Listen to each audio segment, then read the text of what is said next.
preview time. So let's take a look at what's coming your way.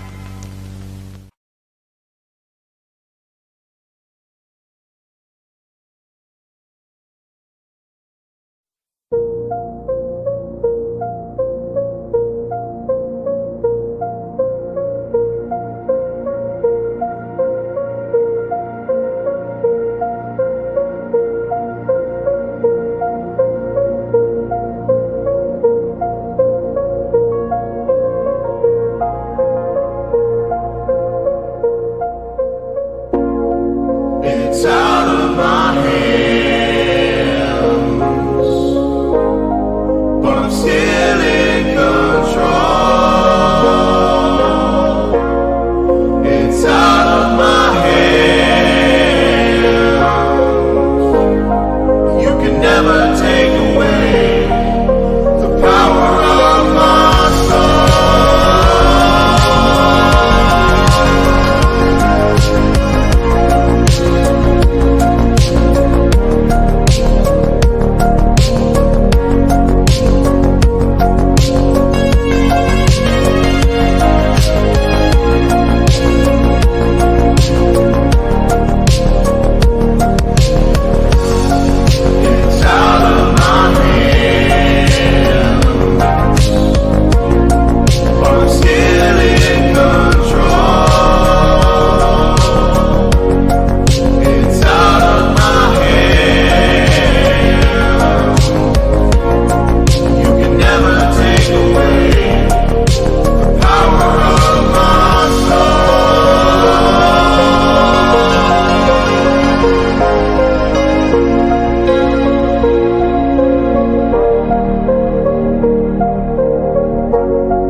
Scan the QR codes to see what's upcoming for FTW Productions and what's available on demand right now. Owen the Talkinator Studios series premiere of Owen and AJ Talks. Welcome to the FTW family, Zero Miller. Shared experiences re-airing on the new FTW main hub. All retro wrestling review series videos on demand and upcoming. The Wrestling Rundown makes its return, available now on demand. Fantasy Booking Series video, If Goldberg Stayed in WWE in 2004. Pride CAW Supercard by Zero Entertainment. All of A Simple Man's Brand Simply Predicting panels. Both episodes of The Don DeMarco Show. AEW Spark, WWE Aftershock, every show week by week. Indie Force Episode 26, available now on demand. Jeff Meacham Network, all watch-along events. AEW Double or Nothing Dynamite Go Home Show Watch Party, available now on demand. A Simple Take, WWE Simple Takes featuring Cassidy 18 Studios. Super Mario Bros. Z, voice acting. Episode 3 coming soon. Breaking news, ATW View Impromptu. WYW Intro and Immortal Stream. Wrestling with Idiocy Episode 8, Fast Food and Restaurants discussion. Plugs have concluded. On to the video.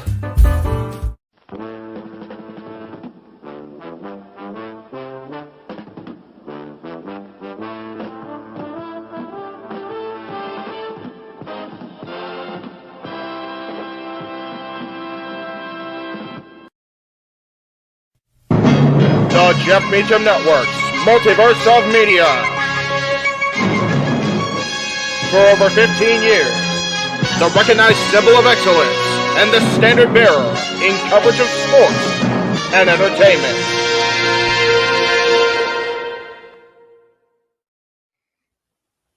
JJ, Jeff, you want to kick this thing off? Because I'm still trying to process everything here. Yeah, it's like, who wants to go first? Well, come on in. It's open mic night with your host. you could maybe say there's really 4 topics, but it's split into 6. The Renegade, JJ Williams. The Sammy and Eddie Kingston thing, which one's the better smelling turd? And his panel of co-hosts. I am the founder. We'll call me that for today since we're going with the Jeff Jarrett love theme here this week, according to JJ. The West Coast Professor, Jeff Meacham. Karma is karma is karma. That's professional wrestling! Damn it! The Simple Man, Noah Foster. It's showtime! Yeah! How you doing, JJ? How you doing, Jeff? James. Yeah. And the Heb Man, James Hebert. Imagine Bill Burr, Joe Rogan, Paul White, the Baldies! There you go! It sells itself! God. Get in there! Short his ass and shit the bed. He's not Amber Heard. Give it time, JJ, give it time. Now, I'm sure Jeff has some stuff that Dumb move. Just don't pull this bullshit again. You get one. Tony needs to stop caring about the ratings. Bradshaw said as long as the ads are in place, we're not going to lose that third hour. Ring of Honor does not have to be AEW Live. They don't necessarily have to coexist with each other. We kind of saw that tonight to a degree. Along with a panel of guests. He's no longer glorious. Don't you bring that up. You want me to rant about what my NXT used to... Nope, we are done here for the night. I swear, James. Because you never know who may show up for open mic night. I leave our company in the capable hands of an extraordinary group of superstars, employees, and executives. The first thing that came to my mind was, it's about damn time. Amen! I literally touched everybody in the state's trash. So it's horrible, you guys. Peyton's new thing is Dennis the Menace, but it's funny because she calls it Dentist the Medicine. That's great. When Elliot Taylor came out and did Born for Greatness live, I was popping my pussy, having a great time. I didn't care. I was having so much fun. Sit back, relax, and enjoy the show. Fuck Bill Belichick.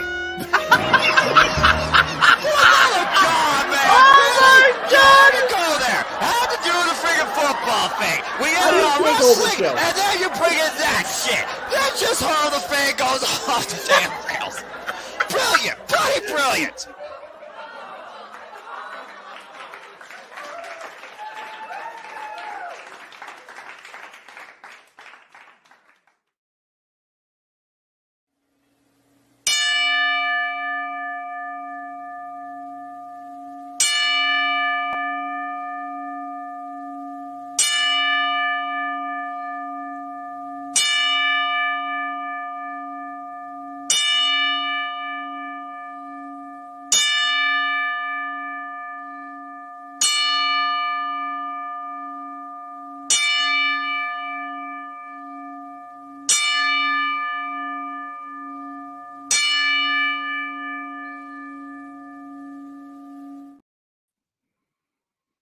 What is going on, everybody? Welcome to the Saturday night shenanigans that are open mic night. I am your host, your moderator, the Renegade of Wrestling, JJ Williams. Happy Saturday. How y'all doing tonight? Let's go ahead and get the party started. First and foremost, the man whose name is right here on the marquee, the man, the myth, the legend, the West Coast Professor, Jeff Meacham. And before we go, you're muted, Meacham. And before we go and we bring everybody in, those of you that tuned in to the watch along saw that we got our target goal for super chats. So not only will Noah Foster, the Simple Man, be gracing us with his version of the greatest TNA Impact theme song, AEW theme song of all time, My World. but because we hit the $50 mark to get there, in one super chat, mind you, from Arlene Dominguez, thank you very much for that. Jeff and I also have to grace y'all with our rendition of Eric Bischoff's I'm Back. You ready, Meacham? Okay, you're muted, so I'll know you. No, we're good. I got you. Now, I just don't want you to leave me hanging when it gets to your part because you're muted over here. No. I was just making sure I didn't have any other background noise because there's a lot of stupid shit going on in this damn house right now because of all the weather crap. So, got it. No worries. Well, we took the lyrics, we orchestrated it so that we each have a little bit that we have to do. Yes. Make it fair. Yes. So let's go ahead and do this, Meacham. I'm back and better than ever. Got a knack for making things better. Face facts, 'cause your opinion don't matter. This maniac is gonna step on whoever. It's time get in line, 'cause I'm gonna make some changes. Kicking ass, taking names, screaming I'm so famous. I'm burning out the dead wood, burning down time.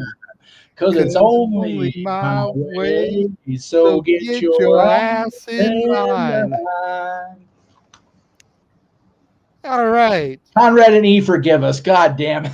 Please forgive us. Lord Almighty. Well, the next person we're going to bring in is the one who seems like he is the most entertained by all this. Man, James has lost his damn mind down there. Oh, fuck. So I was muted when you brought me on. I actually have the old, let's see if I can get the signature on there, the old VKM microphone, right? So I was going to go, welcome to Open Mic Night. But I lost my headphones. Now that my ears are bleeding. Bro, it was the great, because you guys are trying to sync up, and every time you kept coming out of sync, I know. and then you just kept flying, and then it just died. Oh, fuck. Oh. All I know as long is as we have a good time doing it, but a man who isn't going to have a good time doing his portion, the simple man with the spectacular tired voice. Yes, he a tired voice. Noah Foster. Yes. Hi, He's a tired, simple man this evening. Yes. What is going on, good sir? How are you doing this evening? Oh, I'm tired. He's tired. He's tired, and he does not want to be in Double J and Karen's world tonight. He's tired. His voice is sore, and he works with children. Oh, yeah, he kind of does. He does work with like 3 bad children when you're really. That's fair on the regular. Working with children. Here comes the Meltzer of the multiverse. Oh shit! Yeah, there you go. Cleveland combatant. Look at the baby. Fuck you. Wait. Oh, it's a baby. He's so cute. Oh, so Look at the baby. Fuck off, assholes. I have my pie, so I'm going to enjoy it. Okay. Hey, no, this is his pie. This is my pie. Off the rails, okay, that's it. Buddy. It's over already. Hey, Noah. I just want you to know, buddy, that we appreciate you so much. And just want you to know that time of my life. Sweet Jesus. Fuck off. If we can get $20 super chat to Jeff's channel right now, Josh will stop singing. Yeah, that's fair. That's fair. That's fair. The problem is you're so good that you're making the rest of us look even Yeah, worse. seriously. I know, fuck you, that's dude. the Yeah, point. seriously. What are you doing? That's All the right. point. So imagine if Russo's theme had lyrics. So the problem is, Russo's theme was a knockoff of the Road Warriors theme, which was a knockoff of Iron Man. So, like, it would have been a horrible clusterfuck if he had done that. Hi, Zero. Yes, you were in the FTW plugs. Cool beans. Whew. That was amazing. Oh my God. We are what? Okay, so we've been on the air. This is 10 minutes. We've been on the air 6 minutes. And it's off. Yeah, off the damn rails. It's going to be a long show. Enjoy. You know what? It's going to be a fun one. It is. We've got a lot of good stuff to talk about. Mostly just opinion pieces. If we're being real, like not a whole lot of it is newsworthy. The main event is, and that's why it's the main event. But, you know, for the most part, it's just going to be a fun, chill, calm evening. And I think that's something that all of us really need tonight because I'm tired. I'm dragging. Noah's told us that he's tired. He's dragging. Jeff told me that he's tired and dragging, you know, so it's like, it's just a good, easy show, I think. And, you know, Joshua, there was damn youthful energy over there because, you know, fuck him and his good singing voice. But, you know, it's been a long week, I think. I think this morning's PLE was a good energy boost as far as it was a shitastic week over here on this end of things. And that PLE was everything it needed to be. It came off so well. And then, you know, tonight's our usual, you know, Saturday Night Shenanigans, JJ, as you've labeled it. And I always look forward to this, even when we are tired and dragging our asses. It's always a good let me up to send us off to the land of slumber out on a Saturday night. So yeah, you know, back in the day, and I'm not saying this to try to give you any kind of grief, Meacham, so please don't take it that way. Right. But back in the day, like if we were having this just exhausting of a day and this many of us were tired, we would have just canceled the show. Yeah. We would have put it out there. No open mic night this week. We're just going to cancel it. But I think we've gotten to the point where, and again, I don't want to try and toot my own horn, but maybe it deserves a little bit of a toot. But I think we've got to the point where everybody now, not just our fans, but us, the collective, look forward to doing this each week. Oh, yeah. Absolutely. Like we could have the crappiest week, but we know come Saturday night, we're going to sit at our laptops. We're going to put on our headsets. We're going to engage in conversation about professional wrestling. Damn it. And we're going to have a blast with each other. Yeah. It's really and so sorry. And so to try to cancel it at this point, it's like, man, now I'm not going to get my little energy boost that I look forward to each week. Right. Yeah. And go ahead, Jeff. I seriously consider there are a couple of things going on tonight. Paradise Kitty is out in Tempe, Arizona. That's not overly far, right? You know, they're as close as they're going to get to being home until the end of this tour, and you know, after this, it's going to be up in way the fuck up NorCal. Kind of good. There you go. And then, you know, Talk Scary to Me, the podcast. Danielle and Scout are in Vegas tonight. Doing a live recording. I'm like, man, I haven't seen Danielle in a minute, and Scout I just saw back. I'd love to go see him and just say hi to my other people, but I couldn't justify not being here. And I like I said, I was dragging my ass going on the air for this. I probably would have been dead ass asleep in the car on the way out to Tempe, Arizona, or Las Vegas. Right. And I got news for you. If y'all aren't on the West Coast or other than y'all in New York and the Northeast dealing with the freaking fires that are coming out of Ontario, love you crazy bastards for dealing with that shit.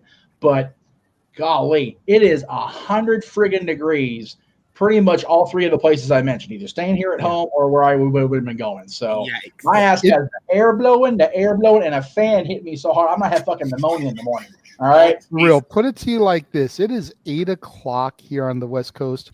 It just dipped under 100 for me in Victorville. Yeah, same here. Like my thermometer just now says 97. It is at just 8:00 at night. That is bullshit. Yeah. I don't like that. No. BEW boo shit. Yes, that's right. That's how you spell that shit. It's BEW sheet, SHEET, because this is it's so much bullshit you can't even spell it right. B-E-dub. It's just like how I used to say, I'm so po, I can't afford the OR to be right. Poor. That's it. I'm po. That's it. There you go. So Do we do singing? What do we? Whoa, God damn! No, we have our I'm okay. topics to discuss. The only other person that has to sing tonight is Noah, and he doesn't have to do it until he's ready to bow out for the evening. Yes. Whether it's the end of the show, whether he dips out early, he's more or less dictating when he has to do it. I mean, if he wants to do it now and get it out of the way, he can do that too. Or we can get to our first topic, which is one that I actually think Noah would enjoy discussing. Unfortunately, I couldn't find the list of match producers. So if anybody can find that while we're on the air and shoot that to me, then we can still get to that. Right. But since I can't find that as of right now, our first topic for this week was on NXT, the return of the Lone Wolf, Baron Corbin.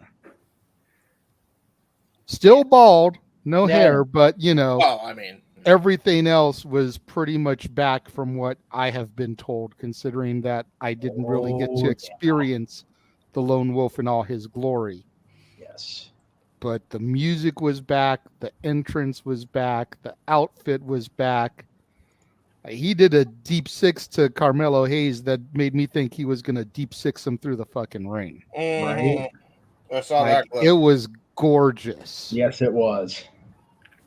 It was one of those suspension of belief moments where for a split second, I actually thought Corbin was going to pick up the NXT title.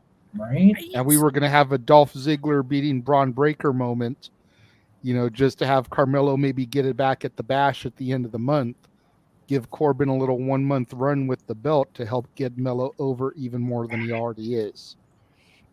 But holy shit, the return of the Lone Wolf. And this is something that has been discussed for a minute, ever since Madcap Moss broke off from Corbin last year. Right. Is that Corbin needed to do something to reinvigorate his career. And he tried to do the whole wrestling god thing with JBL. That went about as over as a fart in church. Yeah. So maybe the Lone Wolf is what it's going to take. And it got mentioned, I think I mentioned it during the call today for Money in the Bank. It's like, now that Roman has been beaten and been pinned, the last person before today was Baron Corbin to give him that pinfall. Yep. Why haven't they tried to use that more to try to reestablish Corbin as this serious threat to a championship as opposed to him being Happy Corbin the goofball? Yeah. So we'll go around the room here, and first, thoughts on the Lone Wolf being back? And second, why don't you think they've tried to tap into the fact that he was the last person to actually pin Roman to try to get him a more serious, defined character? Whoever wants to go first. Josh, we'll just go ahead and go to you, Josh, and we'll just go around the circle. Josh to Jeff to James to Noah. Cool. Forgive me, because I was searching, like you said. What was the specific question again? I'll go. Okay. Jeff, we'll skip Josh. Go ahead, Jeff. We'll come back. All right. So I am going to completely be egotistical and claim all the credit for the return of the Lone Wolf this week. And I'll tell you why. Okay. When I saw Baron at Sam Roberts' podcast, WrestleMania week, I looked him dead in his eye and I said, man, I tell you, I've been a fan from the beginning. My son was such a fan of yours that he abandoned his fandom of Kofi Kingston for the Lone Wolf. And he's sitting home now with no regrets about not coming with me tonight. And he looked me right in the eye and says, tell your son I'm sorry. Because, the booking has been what it's been, right? Somewhere in that brain of his, he went to Hunter and going, dude, we've got our target audience wanting this guy back. Let's bring him back. And it took a minute because it's been almost 4 months since WrestleMania, or almost 3 months since WrestleMania. We got it. As far as why they haven't been on more of a kick of the fact that he was the last guy to beat Roman Reigns, that's a damn good question because nobody said it but freaking him. And I don't understand that. I can only claim possible not wanting to dilute the godness that has become Roman Reigns. He's been untouchable since Roman pinned him, since Baron Corbin pinned him, excuse me. He hasn't been pinned until today, since he's been the Universal Champion since. So I don't think they want to point out any weakness in Roman until they got to the point where they could have somebody pin him, right? And they did that today. Jay got the best of him. What I think they should do, and this is just me extrapolating on the point, I guess, but Corbin should go out there and go, stay within his cocky, piece of shit character that he is, but be like, I beat him, so what? And have Jay and Baron have a kind of like a side thing coming up, in the next couple of weeks. I know they're on opposite brands, and that's fine. Because Corbin's on NXT still, but you can build towards something at SummerSlam. Corbin, if I remember right, he was actually pretty popular in Detroit. So I'm okay with them, doing something. Maybe Baron and fill in the teammate here against the Usos at SummerSlam, because you don't want to have Roman against the Usos unless it's going to be one-on-one with Jay at SummerSlam. You don't want that. So maybe that's where they're going. But why they haven't mentioned it before? To keep Roman in God mode in everybody's eyes and at the forefront of their brain. And it's awesome to see him back, and I will gladly take the credit for that and pass the baton. Yeah. There you go. Josh, now that you know what we're actually talking about, do you have a comment? So, I'm the first to admit that before SummerSlam last year, I couldn't give a flying fuck if Baron Corbin was future endeavored and went to some indie promotion. Right. Baron Corbin proved himself in a match last SummerSlam. Then he floundered for a good while. Son of a bitch proved himself again to me this past Tuesday. I legit thought he was going to win. And fuck it, I am sorry to the wrestling club, but I thought Baron Corbin should have beat Carmelo Hayes. No, I agree. Why haven't they pushed him? Why haven't they pushed the fact that he's the last person to pin Roman before tonight? Because at the end of the day, Baron Corbin really isn't that much of a serious threat. But he lost his Money in the Bank cash-in. But if you push the fact that the last person to pin the man in God mode was Baron Corbin, he becomes a bigger threat. Well, again, that's before he was in God mode. I was going to say, that was the point. It doesn't. You can say, oh, he was the last person to pin Roman, but that was before Roman took time off with Mania and everything, before he came back as a heel with, Paul Heyman, slimy little walrus that he is. But I don't see Baron Corbin as a threat to anything. The man lost to Jinder Mahal, the worst WWE champion of all time, and that includes Vincent Kennedy fucking McMahon. Yeah. Vince did Drew more, to be fair. Yeah, so look, I have the boss, the West Coast professor, Jeff motherfucking Meacham, acknowledging me right now. I actually have my hand up, not acknowledging you. Yeah. Got your fucking I thought you were acknowledging me. Oopsies. No. I'm questioning your statement. Which statement? Let me count the ways. Okay. First of all, yeah, he lost to Jinder because of John Cena. Thank you, John Cena. Well, no, I'll agree with that part. Although, that started him down the path of losing the Lone Wolf, so, maybe not in that case. a worse champion than Vince McMahon? Are you talking about as WWE champion or ECW champion? Oh, WWE champion. Okay. So in the 6 days that Vince was WWF champion, really, 4 because of TV, but we'll call it 6 for my own purpose. He came to TV. Yeah. Booked the six-pack booked Hunter in the six-pack challenge to get him back in the match. Got control of his company back, and managed to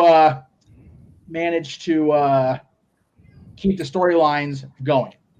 So saying that Vince was a bad WWF champion is like saying that Vince Russo was a bad WCW champion. Well, no fucking kidding. So let's say Jinder Mahal was a worse WWE champion than Stan Stasiak, than Bob Backlund, 1994. And even then, Backlund did his friggin' job. He transitioned from Bret to Diesel, which is what we needed to do.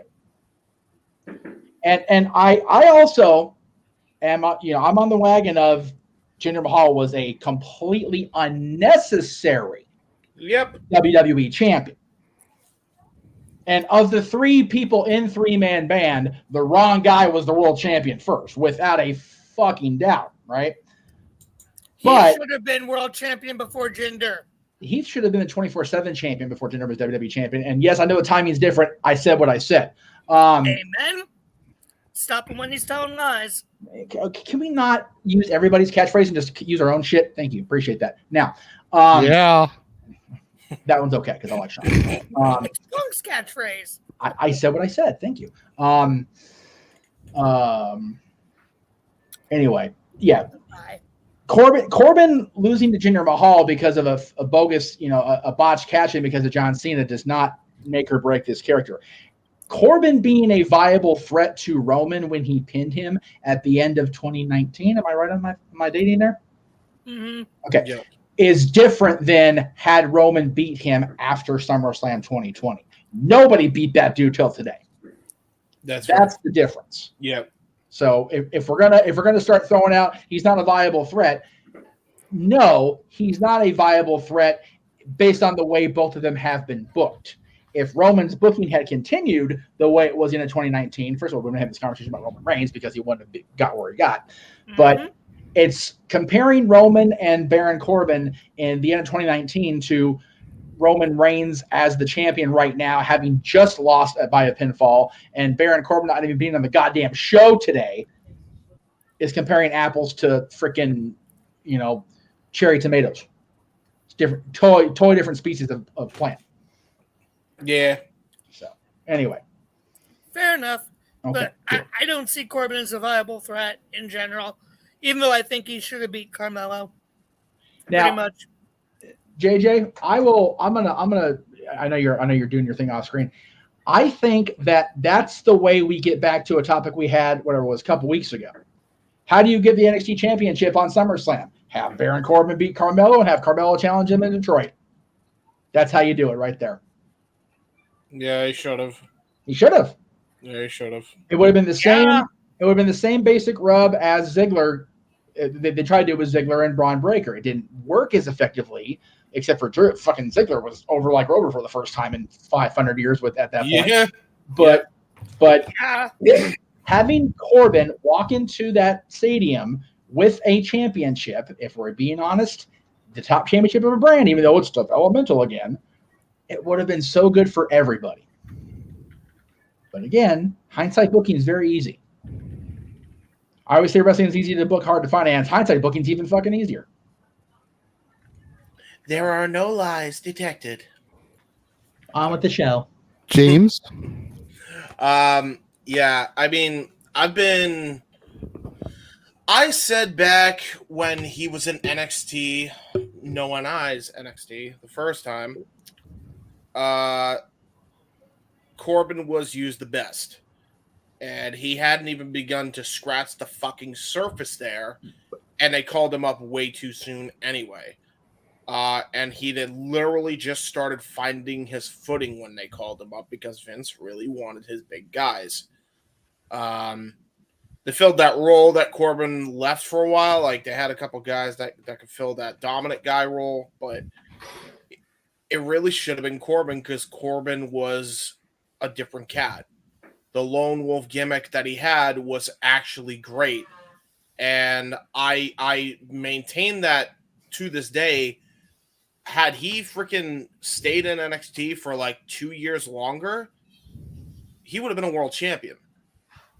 He was great, man. He was a heat magnet beyond belief. Like Noah and I and Noah, you can recall this if I'm incorrect here, but I always go back, and funny enough, we're going to be doing a retro on this on Wrestling Fortune 44, so subscribe. I always go back to NXT TakeOver London when he fought Apollo Crews and how he's trash talking, getting the heat, wrestling the big style while Apollo's got his athletic boots on and they're working a good match. And you would have, and everybody said that this match is going to suck. Everybody said this match is going to suck. It turned out to be one of the better matches on the show. And that could have been on any takeover, you know? And I think a lot of people, you know, they didn't see what Noah and I saw with this guy.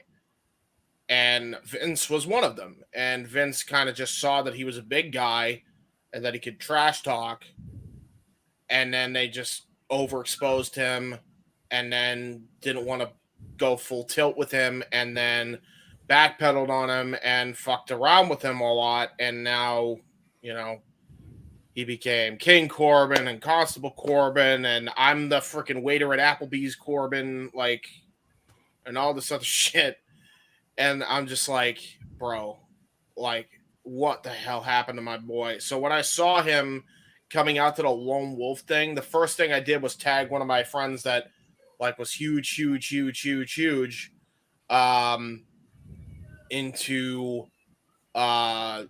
Baron Corbin's Lone Wolf gimmick, my friend Colin, who I used to do my Pro Wrestling Roundtable with, not to be confused with Jeff Chadwick's.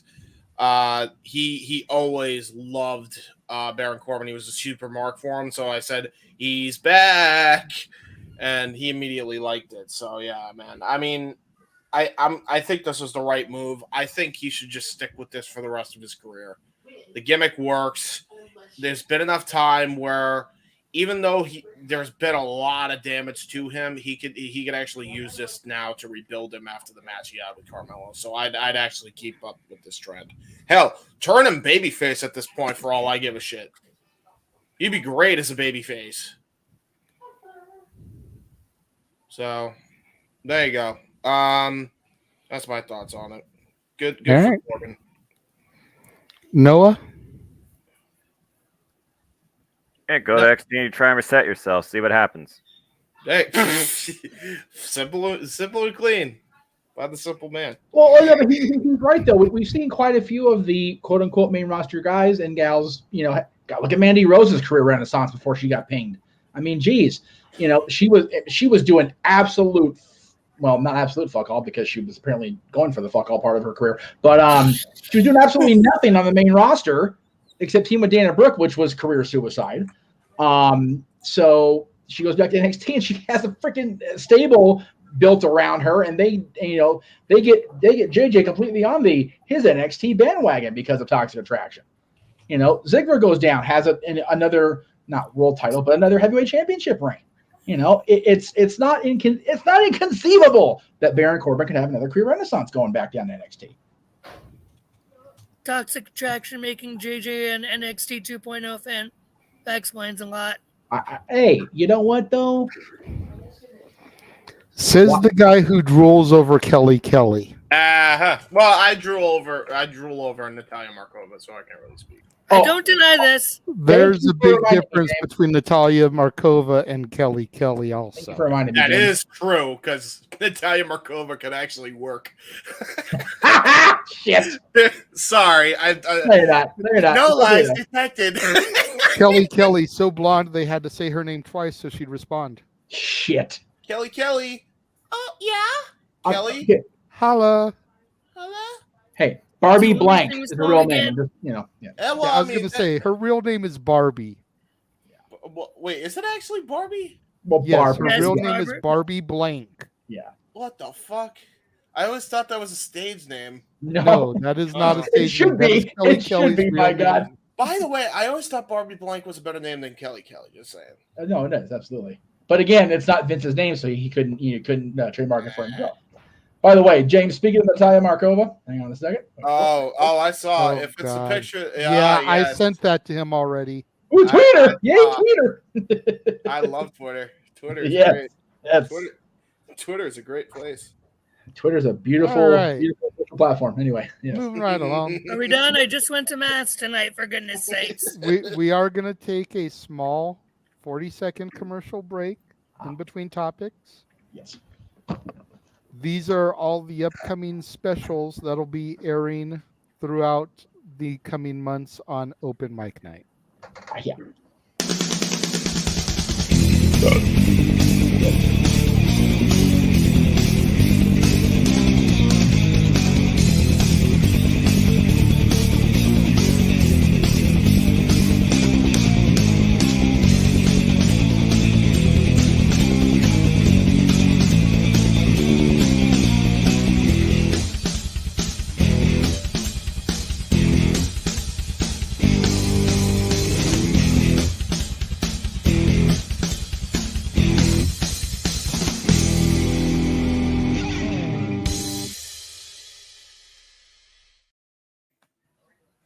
I just heard the burp right before Lord Derry. I almost lost it. Apparently that was Meacham. At least we appreciate the fact that he called himself out for that. I honestly thought we were at commercial already. That's why I let it fly. Sorry about that. It was beautiful, though. Hey, you know what? It happened during the commercial, Jeff. You were fine. You thought you were muted, and then it wasn't. It was fine. It happened right at the commercial start. Yeah. Honey Jack and Coke is very tasty, but not always good for the bubbles. So there you go. Good. Anyway, A little bit of the bubbly. I wish, dude. All right. New Year's Eve. So the next topic for the evening. First, there was an article that I saw. I forget exactly where it was posted. Forgive me. There's been so much crap going on this week. Yes. For me to have, I thought I saved my source, but I ended up not. But there was an article I saw this week about how WWE doesn't want to turn Bianca heel. They're weary of turning her heels. Pretty much all the reasons I've been saying as to why they won't turn her heel were the reasons listed in the article. Yep. And then last night on SmackDown, Bianca definitely showed a few heelish tendencies when she got in there and attacked Charlotte and Asuka. So the $1 million question on everyone's minds is the Bianca heel turn imminent? Or was it just a matter of Charlotte hit her, so she attacked Asuka to get Charlotte disqualified, and then proceeded to beat the shit out of Charlotte? The second one. You know, they could very easily play this up either way. Let me just say, I am beyond freaking ecstatic that the rumor that I read about them wanting to insert Charlotte in the female Money in the Bank match today didn't happen, because I would have beyond lost my shit. Mm-hmm. So, James, will go to you first this time. Do you see the heel turn being imminent, or was it just a matter of directly or indirectly, Charlotte hit first, Bianca retaliated? Yeah, it's the second option. I think it's again, they do this a lot. They did it with Cena. Like, if somebody hit him, he would retaliate by getting them DQ'd. So is it heelish? Maybe, but it's also like justified because the heel hit him. I don't see it being like, okay, she's turning heel. And I know Charlotte's a face, but let's be real, people. She's a tweener in the eyes of the fans. She's the real freaking Cena of the women's division, getting mixed reactions. Bianca's not that far behind, but not nearly as much as Charlotte. See, I question that. I think Charlotte is full-blown heel. She acts like it, but then she also does baby faces stuff. I don't know. Like what?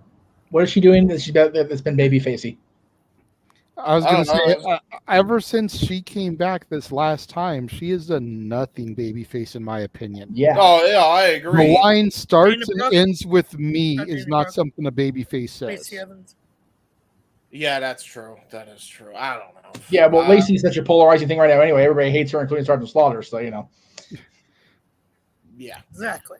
Yeah, I think it's just one of those situations though where they're not going to turn her freaking heel. It's a justifiable means. At the very least, they'll go tween her for a little bit, but I don't see her going full blown heel. There's too much goodwill that she's built up with Make a Wish and all these other places that she has, like, you know, good guy stock in, I guess you could say.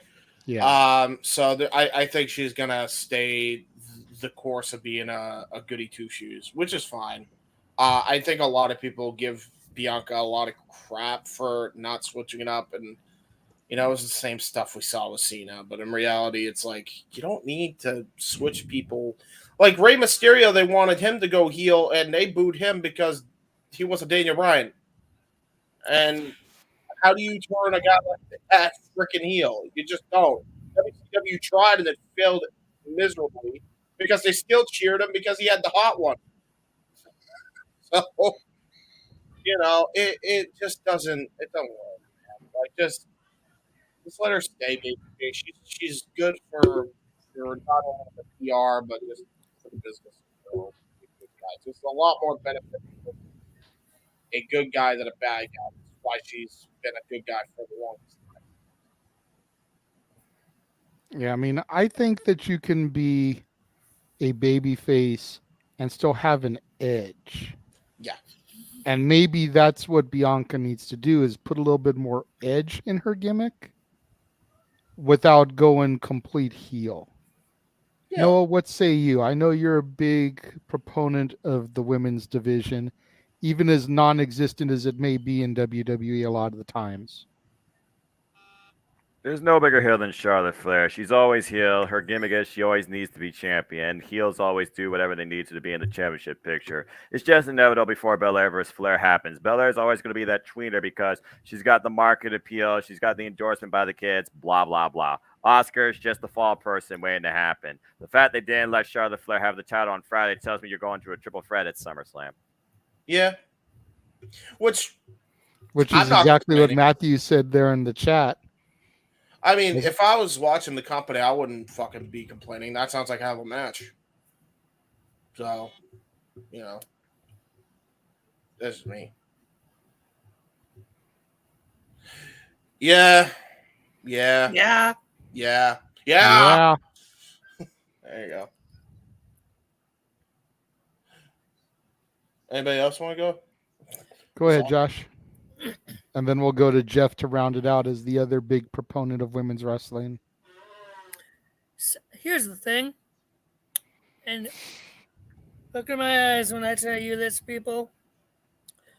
You put Charlotte Flair through an announce table, you're not a heel. You're the baby face. All day, every day. Period. Yeah. Yeah. Dummy. Yeah. Kind of like what I said on Simply Predicting, as far as if Shayna turned on Ronda, Shayna would be a babyface because Ronda is so hated right now. And Shayna is the babyface. Now, again, not every time someone turns on someone, they're automatic, even if they're a heel face, is it, you know, the person who turns is always the heel. No. Big Show, when he knocked out Miz in 2010, you weren't turning Miz face, then at least. But, so Shayna being babyface, good. Asuka, Bianca, Charlotte, honestly, they're all pretty much tweeners right now. Because Asuka's heel turn hasn't really worked. People still love her like crazy. And I don't blame them. I love Asuka. Charlotte's still technically babyface. She hasn't done a heel thing because Asuka was heel when Charlotte came out to challenge her using her I'm Charlotte Flair card. So, And Bianca, with what she was doing, attacking Asuka and Charlotte. Yeah, yes, I know, James. Yeah. But I feel like they're all pretty much tweeners at this point. Yeah. You can go either way, which I think is probably a good way to do it when we get that triple threat. And please, for the love of goodness sakes, Vince, do not put your grubby little hands anywhere near that triple threat match and put the title back on Charlotte. No, don't you dare, bad Vinnie Mac. Gonna happen now. You And put Rant. that in the ether. Shut it, James. I'm sorry. Continue. I mean, I put two things out into the ether that happened today, so kind of is what it is. We know they watch the channels. Hey, I didn't get my Balor's World Champion tonight, so I'm still sad. And you weren't going to. Yeah, why would? Yeah. Why would you hold on to that bitch? It ain't gonna happen today. Why would you hold on to that shit? It's been a month since Rollins got the belt, so seriously. What do you mean? This isn't Impact Wrestling and Steve Macklin. Oh wait. Hey, you Did know I say what? that out loud? I'm sorry. I Or still the popped Attitude for that. Era? Okay, it's okay. Well, the Attitude Era, yeah. Oh boy. Okay. That's a fair point. But Although I mean, everybody was over. So I understand the logic and why everybody wants Bianca as heel. Yeah. I do get it. It's the same logic that I had when I wanted Cena to go heel. But again, I've been saying it ever since I got back into this, and I know it's annoyed a few people with as much as I've said it. Got to look at it from the business aspect. Bianca, as a face, is best for business, especially with their fledgling women's division. Mm-hmm. Charlotte Flair, on the other side of the fucking globe from wherever the WWE Women's Championships are what's best for business. Yep. Charlotte Flair, seriously, and I'm not just saying this to hate people, Charlotte Flair needs to not touch a women's championship for at least the next year and a half. Yep. Let her win Money in the Bank next year.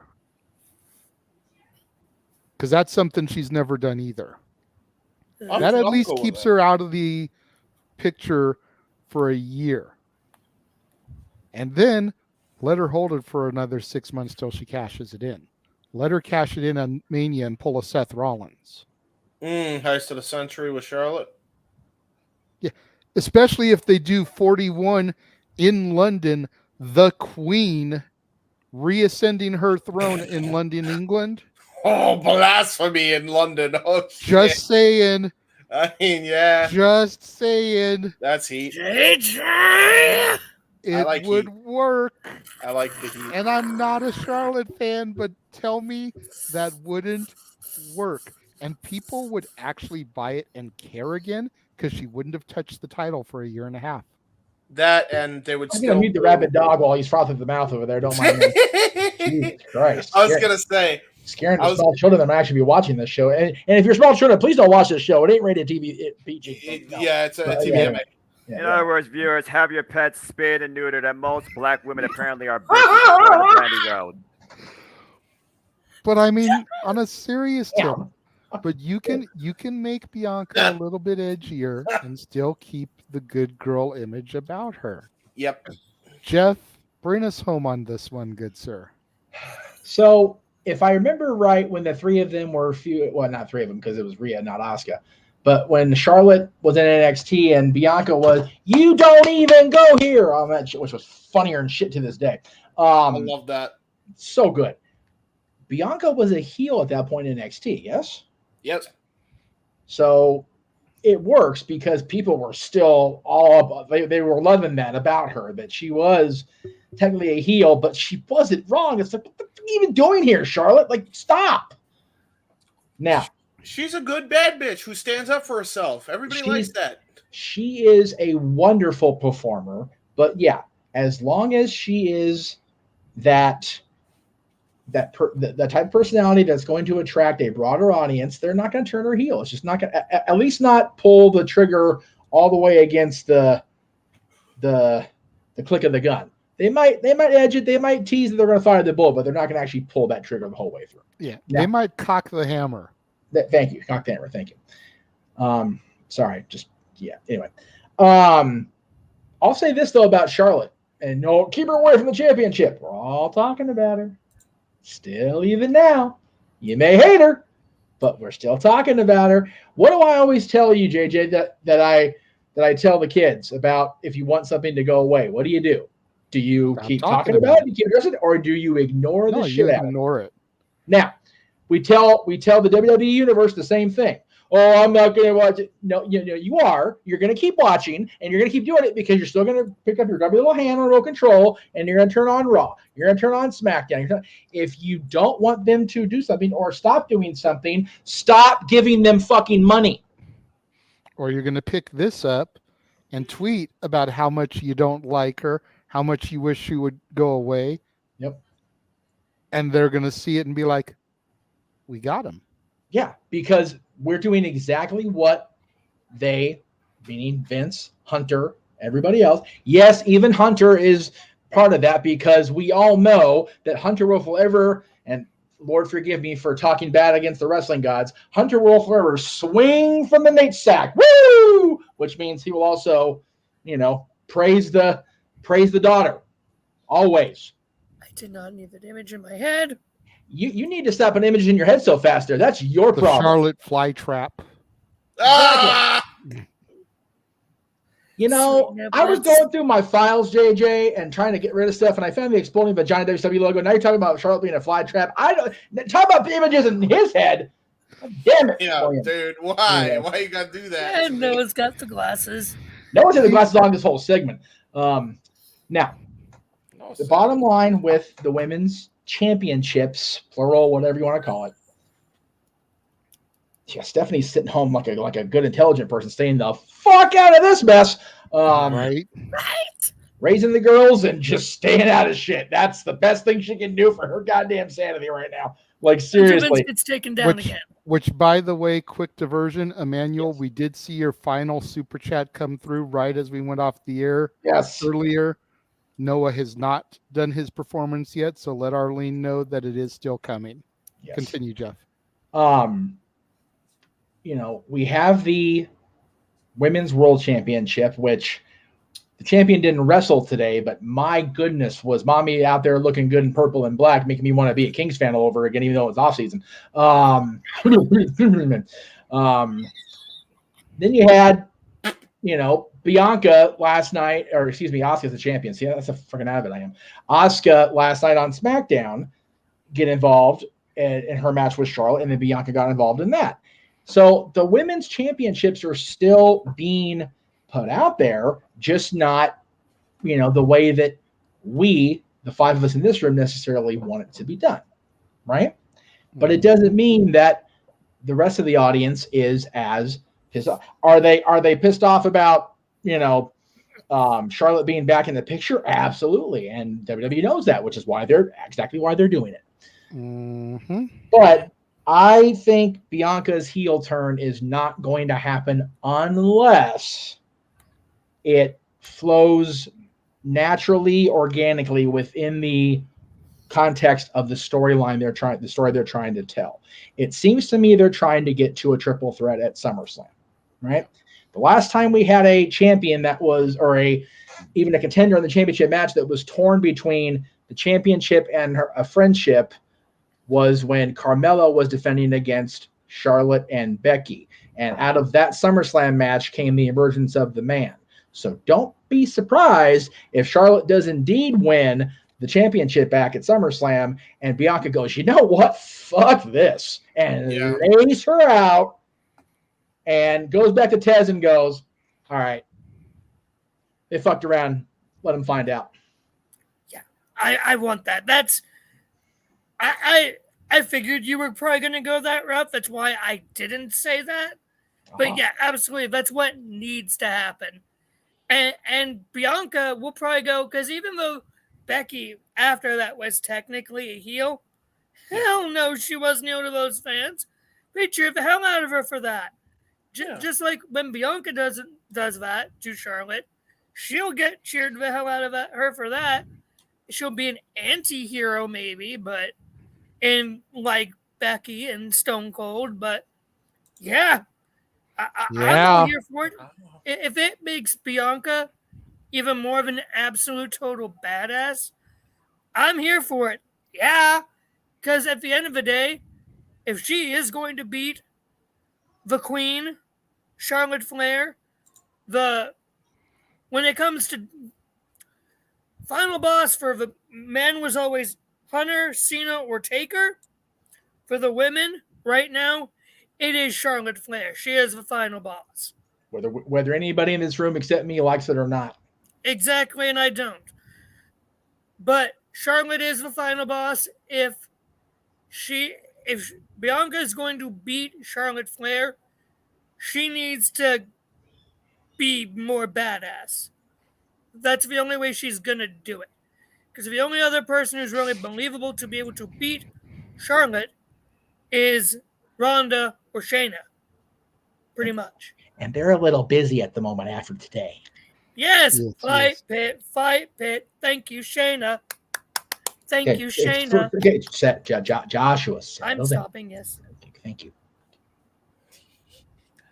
Bianca, become that bitch. Yeah, I agree. I agree too, honestly. All right. Good talk, everybody. Going to take another quick 40-second commercial break. And we'll be back after you take a look at all the stuff that's coming up this month in the newly launched, as of midnight today, members only section of the Casa D18 Studios channel. Woo.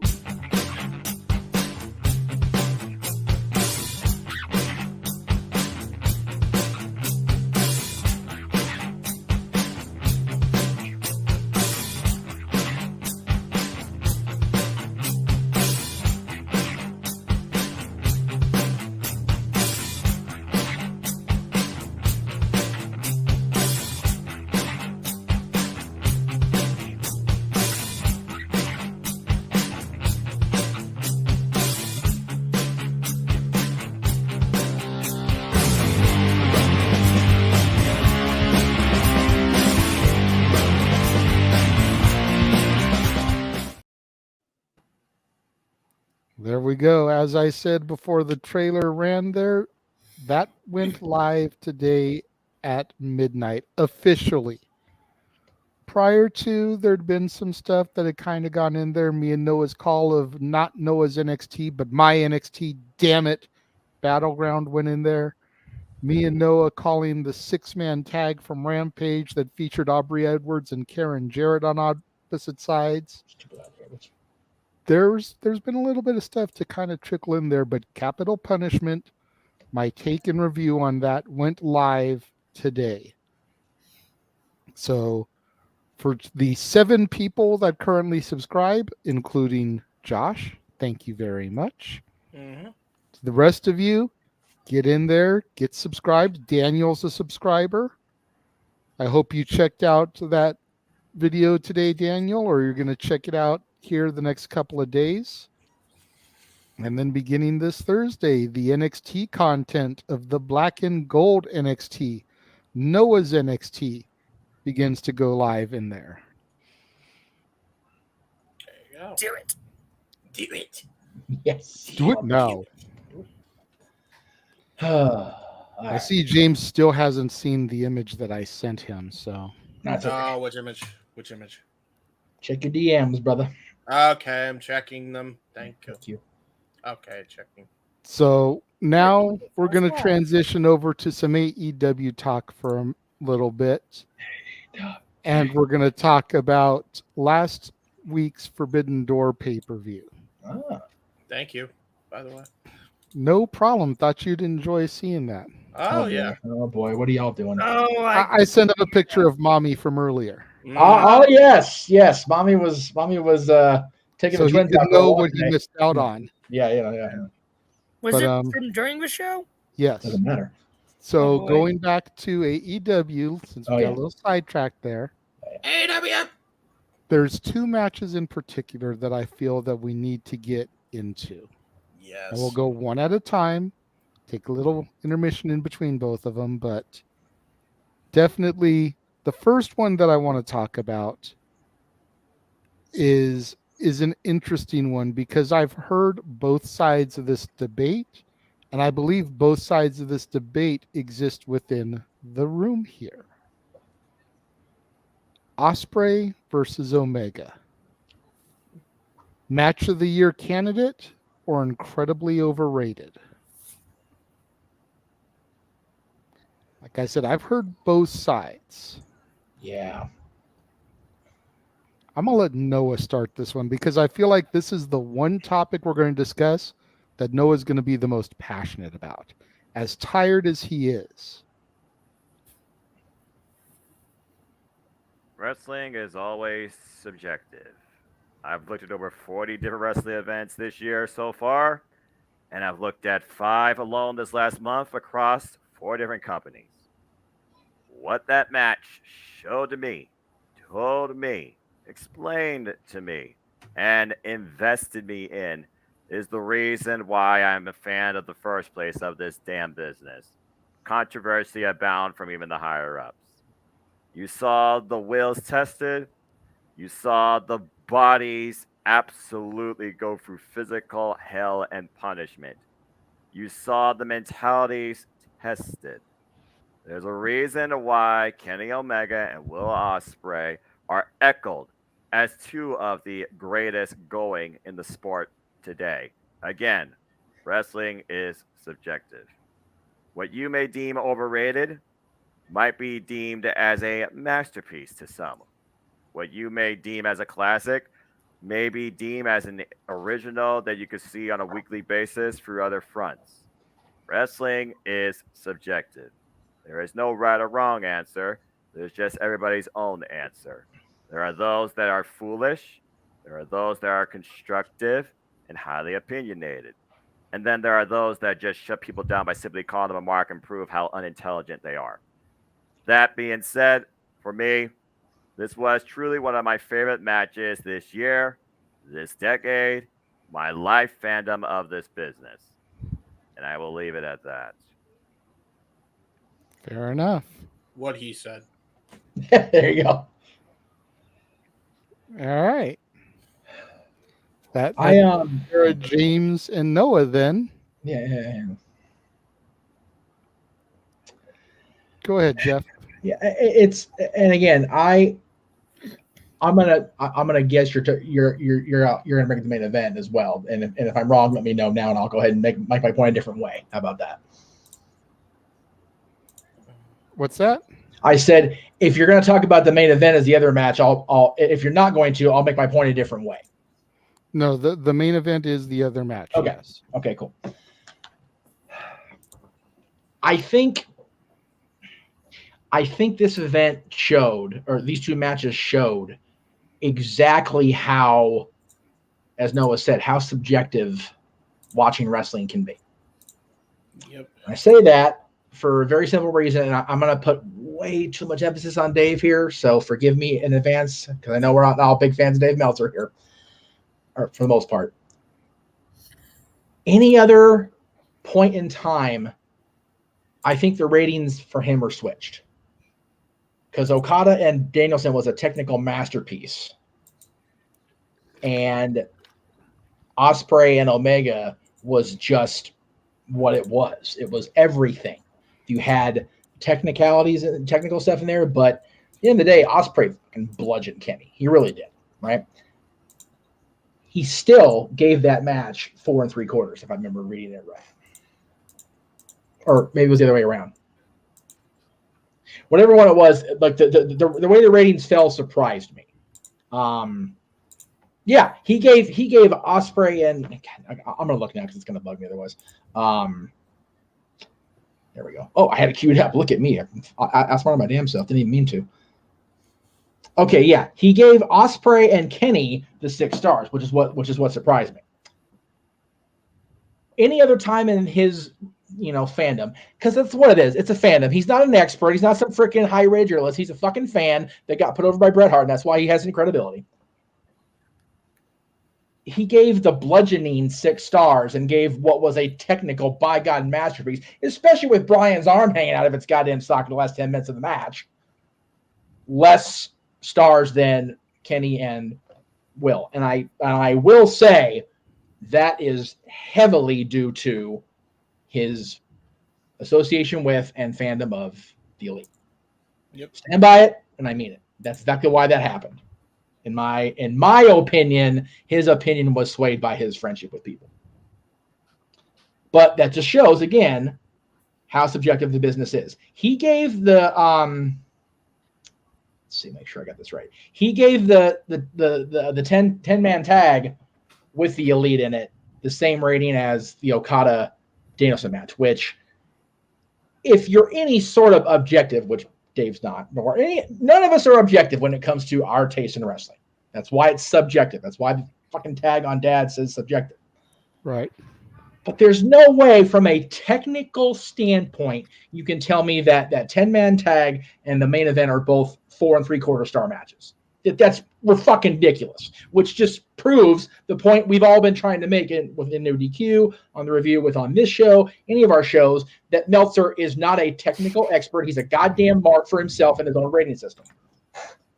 As far as the matches themselves go, I said it during the watch along. I said it on the review, I think, when I was on Tuesday. 4 of the best wrestlers on this planet, showing why they are 4 of the best wrestlers on this damn planet. And why they have been for a while.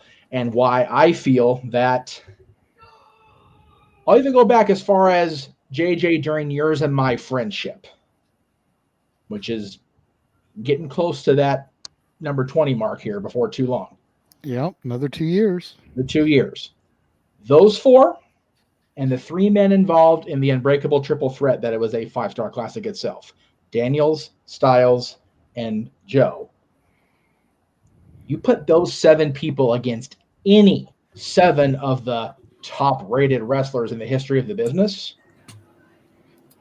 I will go on a debate and fight to the death, because those guys are another level. Now, okay, Shawn Michaels is in that conversation, but Shawn's best work was in our friendship time as well, so he would be in the top 10 for me.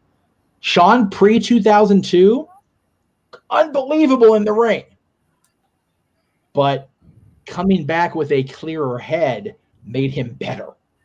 Mm-hmm. So Hogan match at SummerSlam notwithstanding. Well, yeah. Well, but you know what? That was entertaining. Hogan deserves that. Okay, that was entertaining, yes, but neither one of them was being a grown-up about that. That was 96 Shawn Michaels in the ring. Yeah, that was 97 Shawn Michaels telling 97 Hulk Hogan, "Fuck you with your ego," and 97 Hogan going, "Okay, doesn't work for me, brother." Yeah. That was 97 Shawn Michaels telling Bash at the Beach 2000 Hogan. Yeah. Didn't work for you? Tough. I'll work it for my damn self then. That works for me just fine. But anyway, but yeah, those two matches, again, Noah put it perfectly. Those are why the AEW fandom is more of a professional wrestling fandom, and why the WWE universe, for the most part, is a sports entertainment fandom. If we're going to define them as such, and I've said forever that if you became a fan after Hulk Hogan became WWE champion the first time, you're a sports entertainment fan whether you like it or not. But those two matches, Hulk Hogan didn't do anything for professional wrestling, right, Meacham? Yeah. Right, 100%. You know what to do. Anyway, sorry, I had to make that. Okay. I was so mesmerized by both those matches when I watched them back Sunday. Okay, let's try to keep on the one match right now. Right. So Brian and so Kenny and Will, I had been looking forward to seeing that match because I hadn't been able to watch a Will Ospreay match the entire way through in real time. Still haven't got to because I watched it the next day. But it was a good example of both for me, storytelling and wrestling. because this has been building since Wrestle Kingdom when Kenny beat the living dog shit out of him. Ospreay owed Kenny Omega a receipt, and he gave it to him with change. CVS receipt. True that. Yeah, no CVS receipts. They're killing like 15 trees. Yeah, For real though. And again, the only thing I have a problem with was Don and the screwdriver being a factor. Because is Don really going to go to New Japan now and be with Will full time? No, he's going to be involved with a thing with Kenny here in North America. So I didn't see a need to get Don involved. I love Don, and people are going to hate on me for loving Don, but whatever, I don't give a shit. But I just think that was unnecessary in the context of the story going forward. Yeah, maybe. If it was contained therein and we don't have the U.S. Championship involved in it, okay. Don get involved, fine. He's helping get his own revenge on Kenny while helping Will get his. But the championship changing hands changes the dynamic of that story for me. Yes, sir. What if we get part 3 at All In Wembley? Then I'm okay with it. Then what do you feel about Don's involvement? I'm okay with Don being involved. I was going to say, do you become a little bit more okay with it because I do. They run it back in another AEW scenario? Yep. Run it back there and just have Kenny freaking V-trigger Don's fucking head off and kick it so hard the head flies back to North America from Wembley. I do want to point out as well, though, Jeff, that we do got to keep in mind Don Callis was at Wrestle Kingdom for the first match. I understand that. I wouldn't put it past him to be in a New Japan role. Well, no, but again, JJ makes a great point. All In is so close that I think they'll do exactly that. Yeah. Maybe not run it back, but have Don if Don's involved with anything regarding Kenny at All In, then I'm okay with Don being involved here because it continues AEW's story. If I knew for a fact Don was going to stay with Will in New Japan, I'd even be okay with that. But he's not going to. So it really depends how the next, whatever it is, 8-9 weeks of storytelling are unfold here for us. I definitely feel like the Don Callis Kenny Omega story is far from over. Oh yeah. This is akin to Paul Bearer turning on Undertaker that first time. Mm-hmm. You know, there's going to be a lot to develop out of this. It's just a matter of picking your points right for the next chapter in the story. And you don't want everything to happen on Dynamite or Rampage. No. So you've gotta build, right. Promos, whatever. Right. It also seemed to me, Jay, that Will completely pivoted away from Kenny at the press conference, if you noticed that. He mentioned it, and he was talking about the match, but he was already challenging other people. So maybe I'm just too much in my head about Will and Kenny still being involved. Maybe. I mean, Will has also made it known, and maybe he's just working everybody, that he really doesn't want to do a whole lot stateside. No, and he So maybe he's trying to pivot just because he doesn't want to make some kind of off-the-cuff commitment right until he knows for a fact he's got something locked up over here. Right. Mm-hmm. Which, and like, how you don't use Will Ospreay at Wembley Stadium is beyond me. Even though it's not a stateside match, it's still AEW going into that neck of the woods. Right.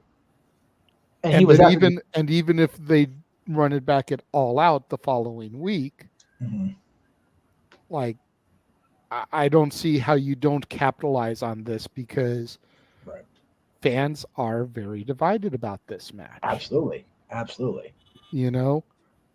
James or Josh, either one of you want to say anything about this before I go? Go ahead, James.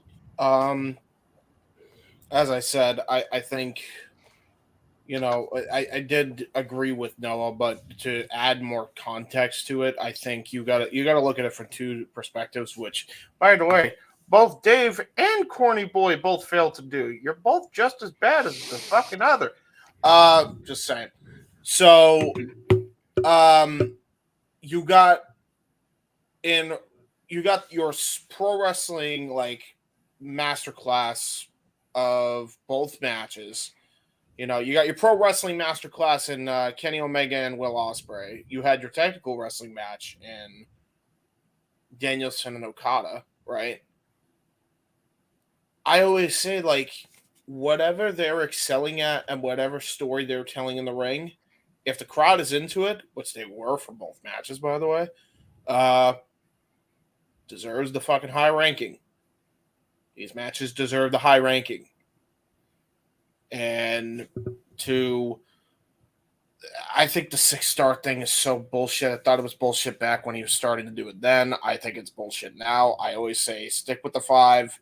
If it's 5, it's 5, right? There you go. That way you're not freaking disparaging anybody. Like, you know, what should have happened in the first place, Dave.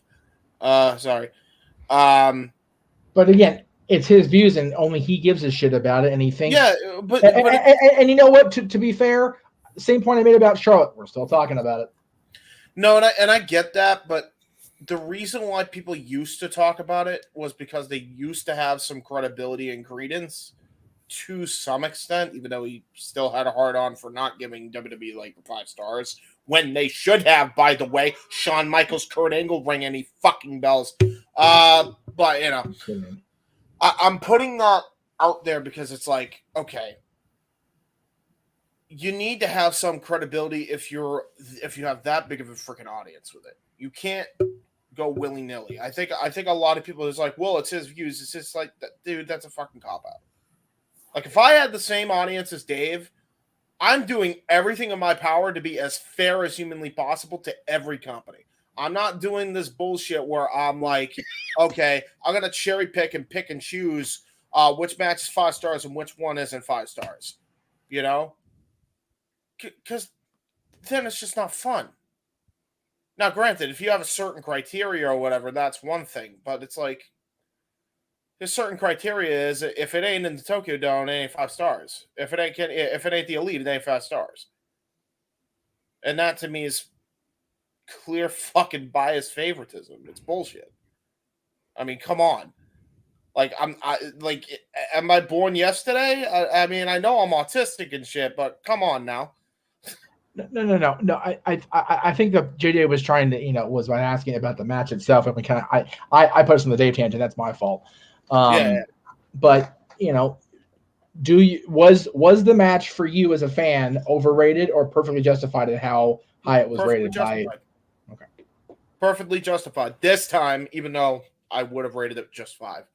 But it was perfectly justified. I get why. I get it. Match was awesome. Josh?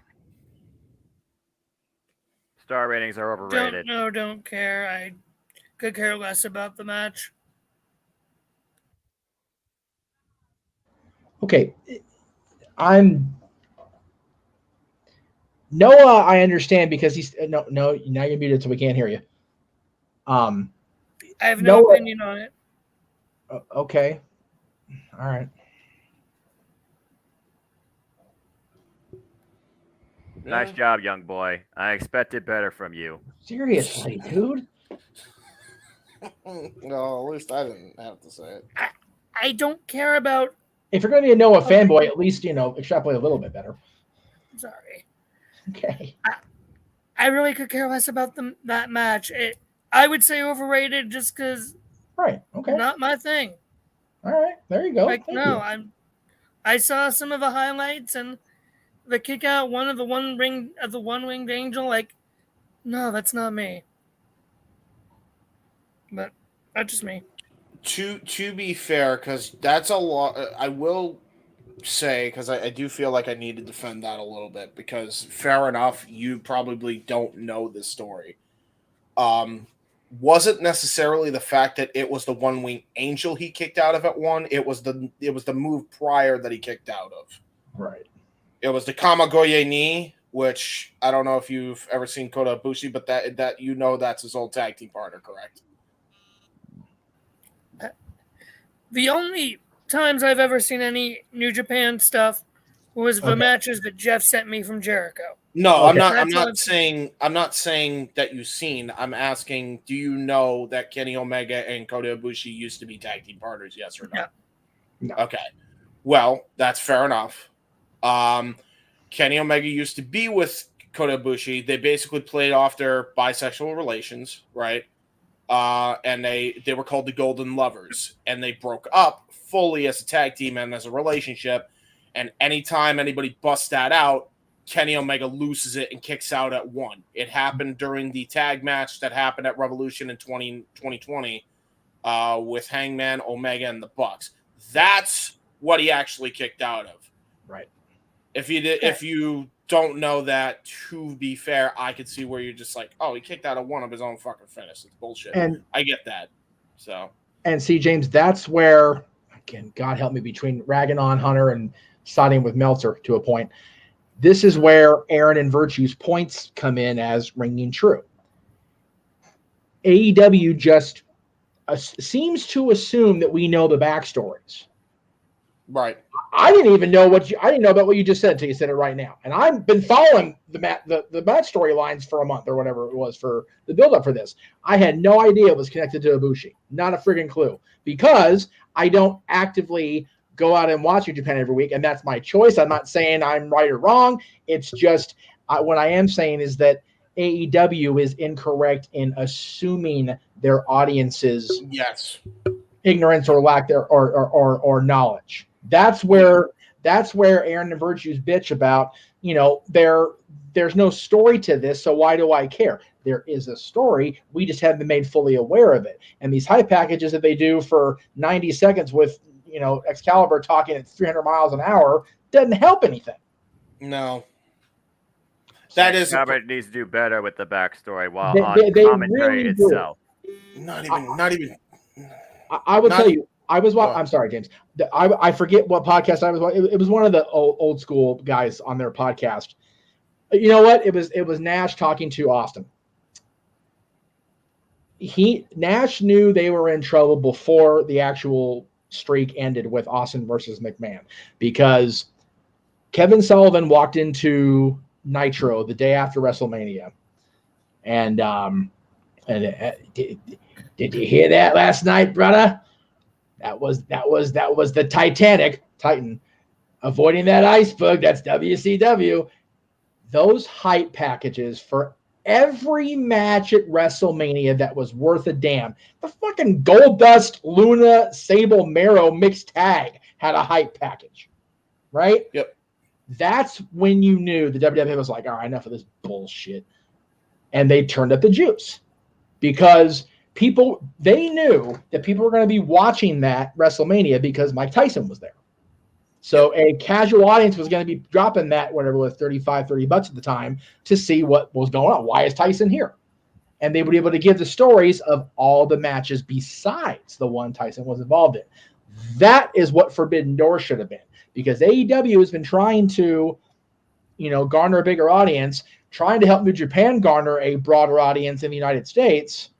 But by telling Josh that story, brief as it was, about Ibushi and Omega being connected and how it related to the match in 2020 and the match last weekend, I'm more knowledgeable about that now than I was, before the show started, because of what you said. You get a production team like AEW has, you get knowledgeable people like Excalibur. I'll give him credit too. God damn, what is wrong with me? I'm giving the wrong fucking people credit all while on the show tonight.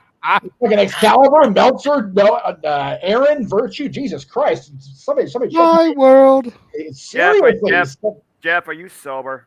No, clearly. Okay, so you got an alibi. You got an alibi. Seriously, give me one drink, Jeff. You got to give me any more drinks. I'm going to be starting to praise freaking Mike Nagel and Noah Donish next. God damn. Anyway, if I do, please cut me off, by the way. I'm in trouble now for that one. Oh, boy, I'm in trouble. Anyway, the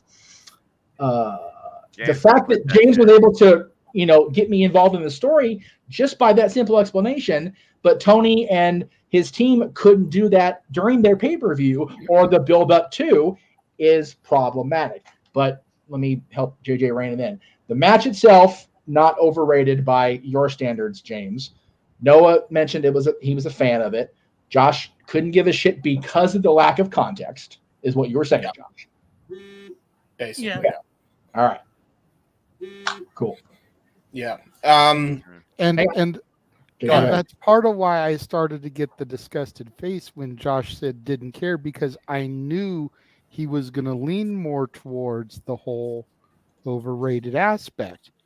I knew he was the one in the room that was going to feel that way, and I wanted him to be verbal about it. Gotcha. Oopsies. Personally, I kind of feel maybe not overrated, but definitely overhyped. My biggest issue with it was the 25 near falls and kickouts at the very end of the match. You know, I get the false finish, but we don't need 25 of them in a row. I will, yeah.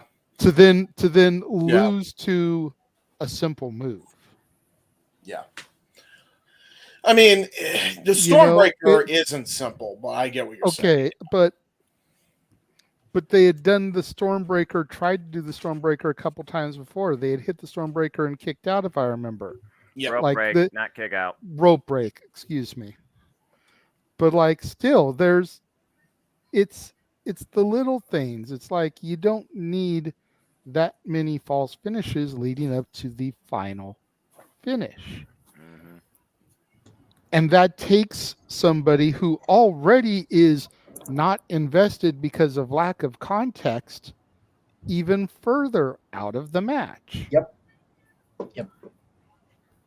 That's my biggest problem with a bunch of AEW matches, specifically where the Elite is involved, but I don't want to just nitpick them for the sake of nitpicking.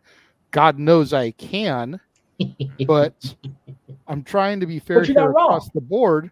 That's my problem with a good share of AEW matches. I had that problem on the indie scene. Yep.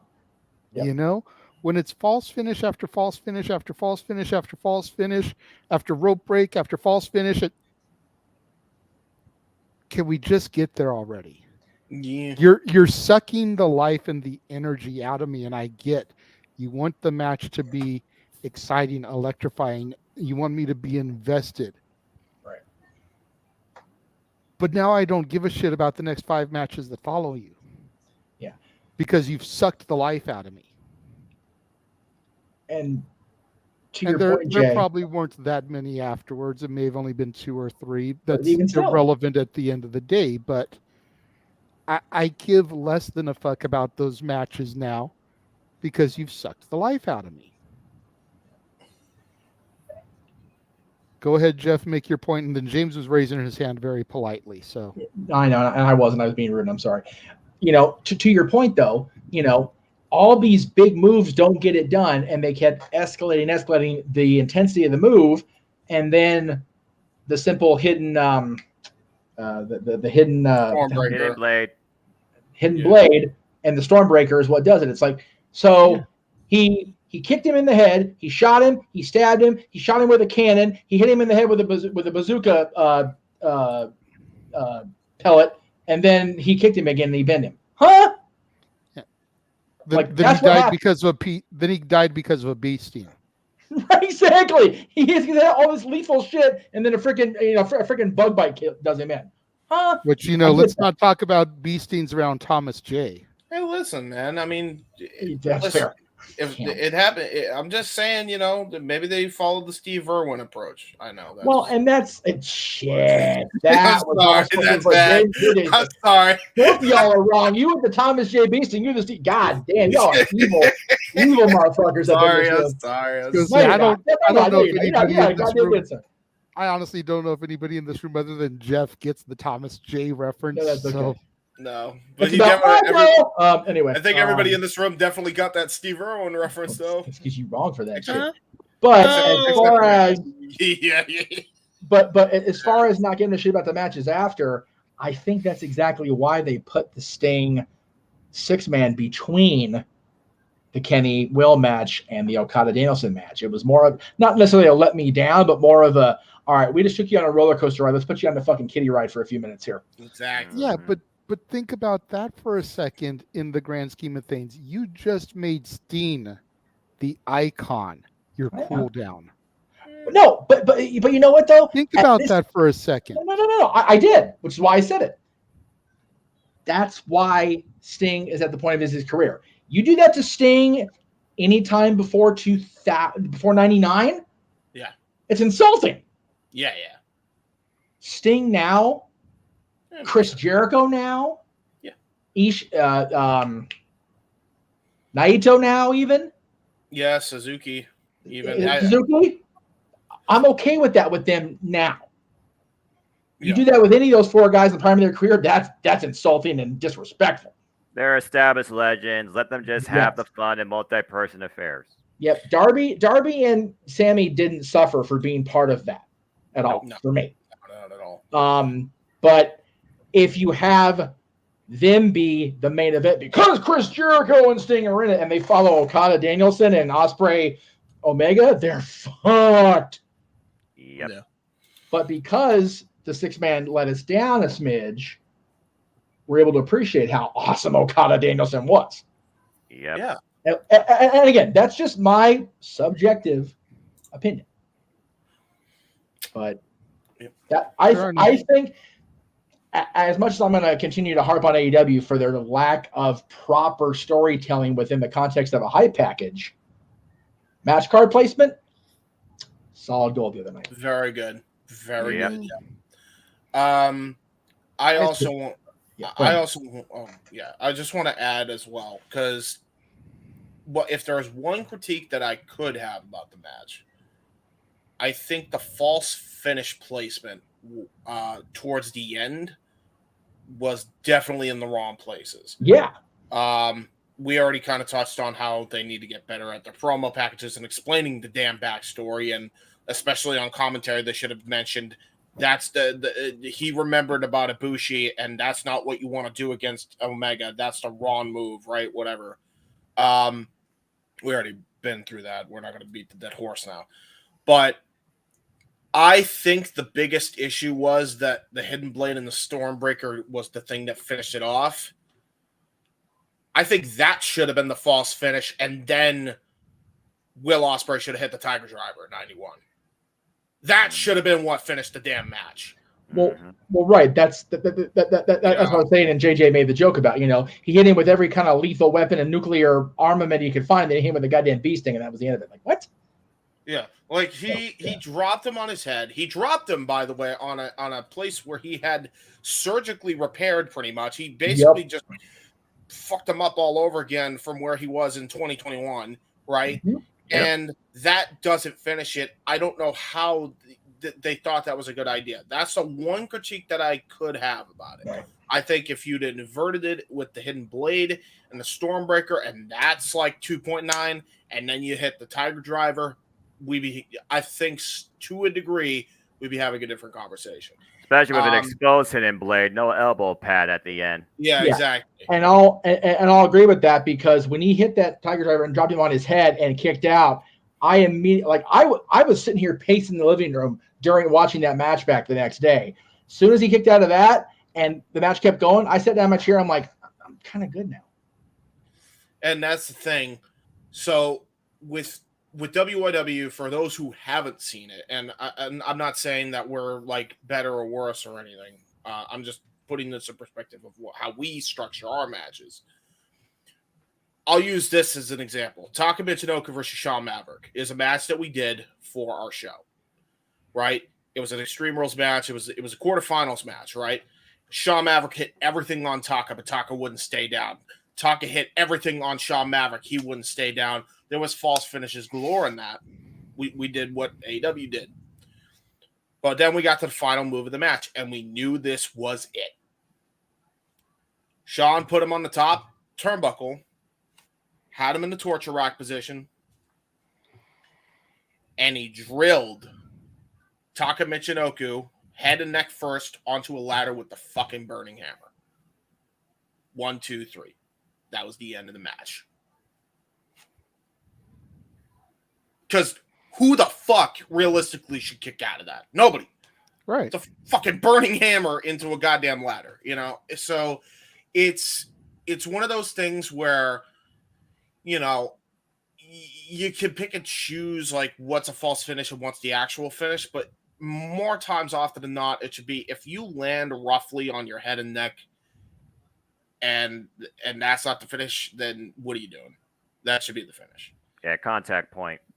You know, so that's all I got to really say about it. I don't know if there's anything else that anybody else could add on that, but that's No, I mean, especially in this era of concussions and trying to be protective of the individual's heads and necks because of all the concussions and damage that's been sustained over the last, we'll say 20 years specifically, but even going back to the heyday. Yep. Like the last 20 years, it's really become a little bit more concern being shown for it. Yep. So yeah, that's true. So there you go. All right, Josh, I saw your message that you're about to take off here. So do you want to go ahead and plug yourself real quick? And then, of course, we'll show for you during the normal routine. Thank you, JJ. Yeah, I gotta get going. A long day ahead of me tomorrow. I am gonna be on my favorite week or few days of the year, 4th of July vacation up at the lake. So I gotta do chores, shower, and pack. So you can find me, the No DQ Cleveland combatant, the Meltzer of the Multiverse, on the Twitter at CatholicJosh122, on the Instagram MallowManGram, and you can find my columns annoying the shit out of Jeff and JJ and all the rest of y'all over on NoDQ.com. And as always, love all of you. By Jeff. I'm guessing something happened. Yeah. Yeah, he'll be Yeah, back. he said he'd be back. Yeah. Love you all. Hope you guys have a good 4th of July. And say it with me. Fuck Bill Belichick. Yeah. There you go. All right. There you go. And then there is 3 right now. Temporarily, yeah. Jeff will be back, but we're going to go ahead. We're going to throw to a commercial here. We'll actually throw to a little bit of a longer one, give Jeff an opportunity to get back here. Yeah, that makes sense. This is everything that is coming up this month on the Casa D18 Studios channel. There you go.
We are back. Yeah. Oh, that was good. Like I put in the chat, a whole month of movies for Noah to watch for karaoke research purposes.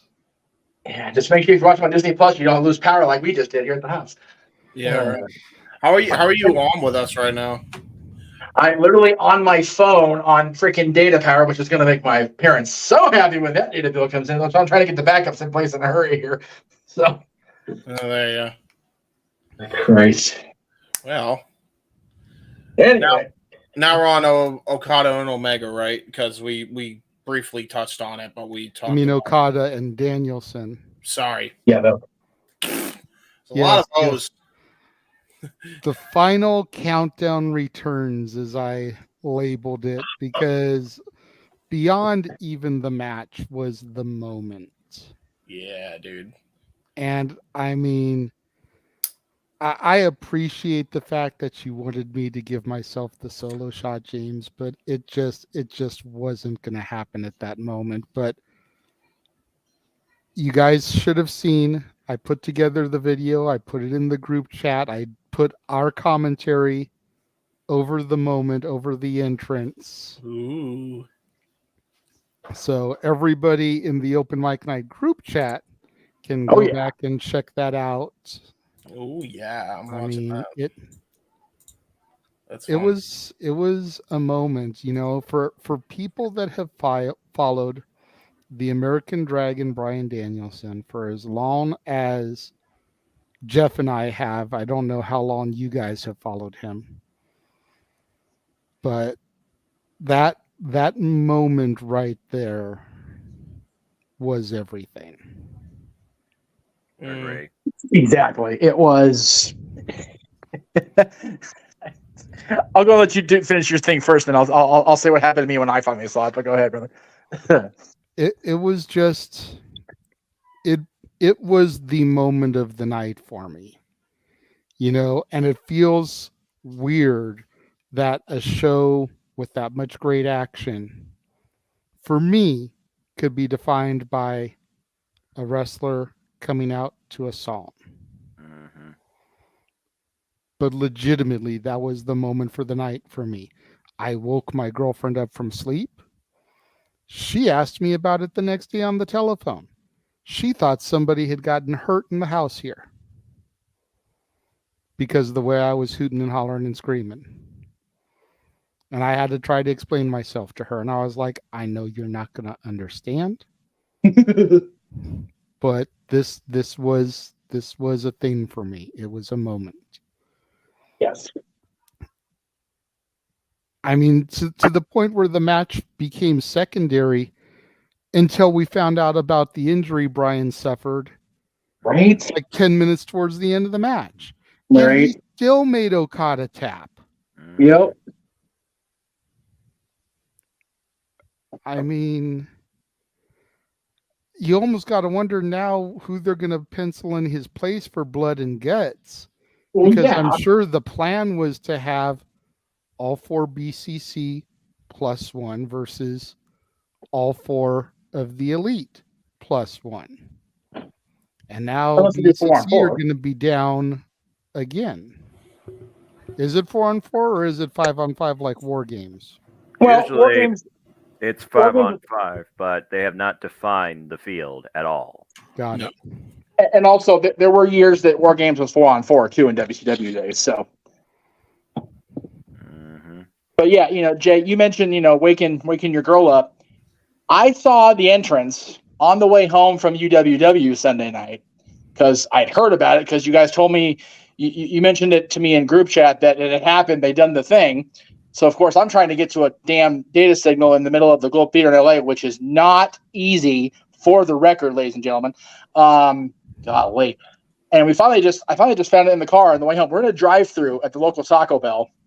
And I told you guys in the group chat this story already, but Travis wanted to know if I was having an orgasm in the passenger seat next to him watching that music hit because I had such a visceral, sobbing, joyful reaction that Travis literally thought I had came right in my shorts sitting there next to him in front of God and everybody. I swear to God, he thought it was a real thing. Because that's how important that entrance with that song and that wrestler became to those of us that were in those Ring of Honor audiences, those PWG audiences prior to 2009, 2010. Mm-hmm. Yep. We were getting the rare air of the best goddamn wrestler on this planet. Yep. And we knew that when that spaceship landed and that refrain started, it's like, oh shit, here we go. It's on now, motherfuckers. Yep. And to hear that crowd in Toronto sing that refrain like a day had not passed, let alone 13 freaking years, Yep. was even more awesome. Yeah. It was just before and after the match. You gave Jessie Dallin a run for her money with that comment, Jeff. Yeah, Jessie was bummed, and I was like, oh, come on now. Yeah, I get that she loves Born for Greatness. I mean, you hear clearly. her talk about how much she loves it in the intro to Open Mic Night every week. Every week. What she does when she saw him perform it. But how can you realistically, and I'm not trying to come down on Jessie, it's just a rhetorical question, but how can you in good consciousness prefer that song to the Final Countdown? Yeah, like I don't get it. Well, no, I get it with Jessie. I do, to be fair. If I may. So remember, that was a song that she has a sentimental, the same reason you guys have a sentimental touch with Final Countdown with Danielson. She has a sentimental touch with Danielson with that song, Born for Greatness, because that's the song that she would always sing to her daughter, remember. Keep that in mind. True. Very true. Very true. Yeah, okay, that's fair. Yeah. That's fair. The connection of a fan with a wrestler's presentation based on time and occurrence and otherworldly influences says a whole lot. Yeah, it does. This was a moment in time we will not take for granted as professional wrestling fans because you have no idea when it may happen again or if it will. No. True that. Oh, there goes Jeff. Jeff went away. No. UPSs are a bitch. He's back. Yeah, I was gonna say he took himself out, so there you go. Hi, Jeff. Oh, he got his connection back, backups or something, so that's why. There we go. Hello. So you're still without lights, though? Good evening. You know who I am. No. I get that, Tony. You know who I am, but you don't know why I'm here. Oh no. That was not a that was not for Hitchcock reference. But no. So I had the lights off because I'm trying to keep the power output on the generators. No. So yeah. I thought you were going to try and do your own rendition of Bohemian Rhapsody for a moment. Well, this is real life. No, unfortunately, it is not fantasy. We're caught in a landslide of freaking crazy ass weather. So no escape from reality, eh? Look and we'll be singing that song possibly next month, but we'll get to that later. Yes, this is true. Good segue. Nicely done, sir. I'm just saying, if anybody gets Queen and chooses Bohemian Rhapsody, we all have to come in on that part. Oh yeah. No, what we need to do, we need to come on that part and do this lighting for just for that moment. Yeah, I will turn my light off for one night only. Okay, well, since I don't have to worry about freaking the green screen, I can just point the camera at myself. Almighty. I want to be like, what the hell's happening here? Then again, they're already like that on a weekly basis, and somehow I'm still content enough to actually understand most of this. So yeah, that's it. Hey, we love you, Noah. We do love you, brother. Dude. Yeah, he's been very sleepy, bro. Like for real. And no, it's all good. I can tell, and like I say, off topic, but he knows that he can bow out at any moment that he wants. All he's got to do is let us know, and then we'll do his performance of My World, and he can bounce out. And he's a trooper, so. And full disclosure, you will have backup singers to help you through it at this point, because Lord knows you shouldn't do that shit by your damn self. At the very least, you'll have me and Jeff going near, near, near, near, near, near, near, near, near, near. And James will come in with the laugh.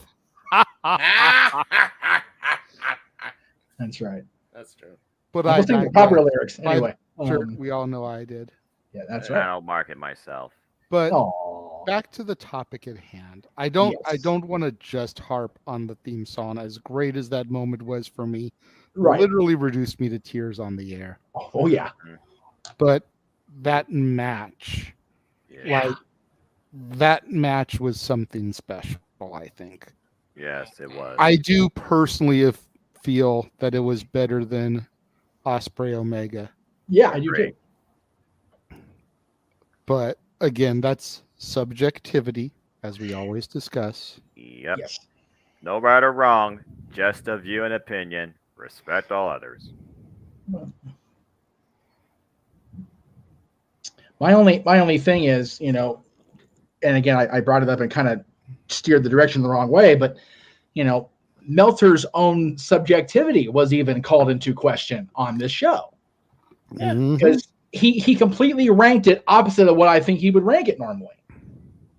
Yeah, for sure. Because Okada and frickin' Danielson was a technical fucking masterpiece, considering the condition Brian was in the last 10 minutes of the show, of the match. Oh my god! Yeah. Which I think adds to the match now after. Yeah, absolutely. It really adds after the fact. If you can literally not call Bryan Danielson the best technical professional wrestler on the planet, subjective, but I dare you to find somebody of equal caliber with a bad arm that can do that. Yeah, For real. Yeah. And can we just make it a thing where Bryan Danielson is on every media scrum from here on out? Yes. Yeah. He is the best he thing is to happen to literally those.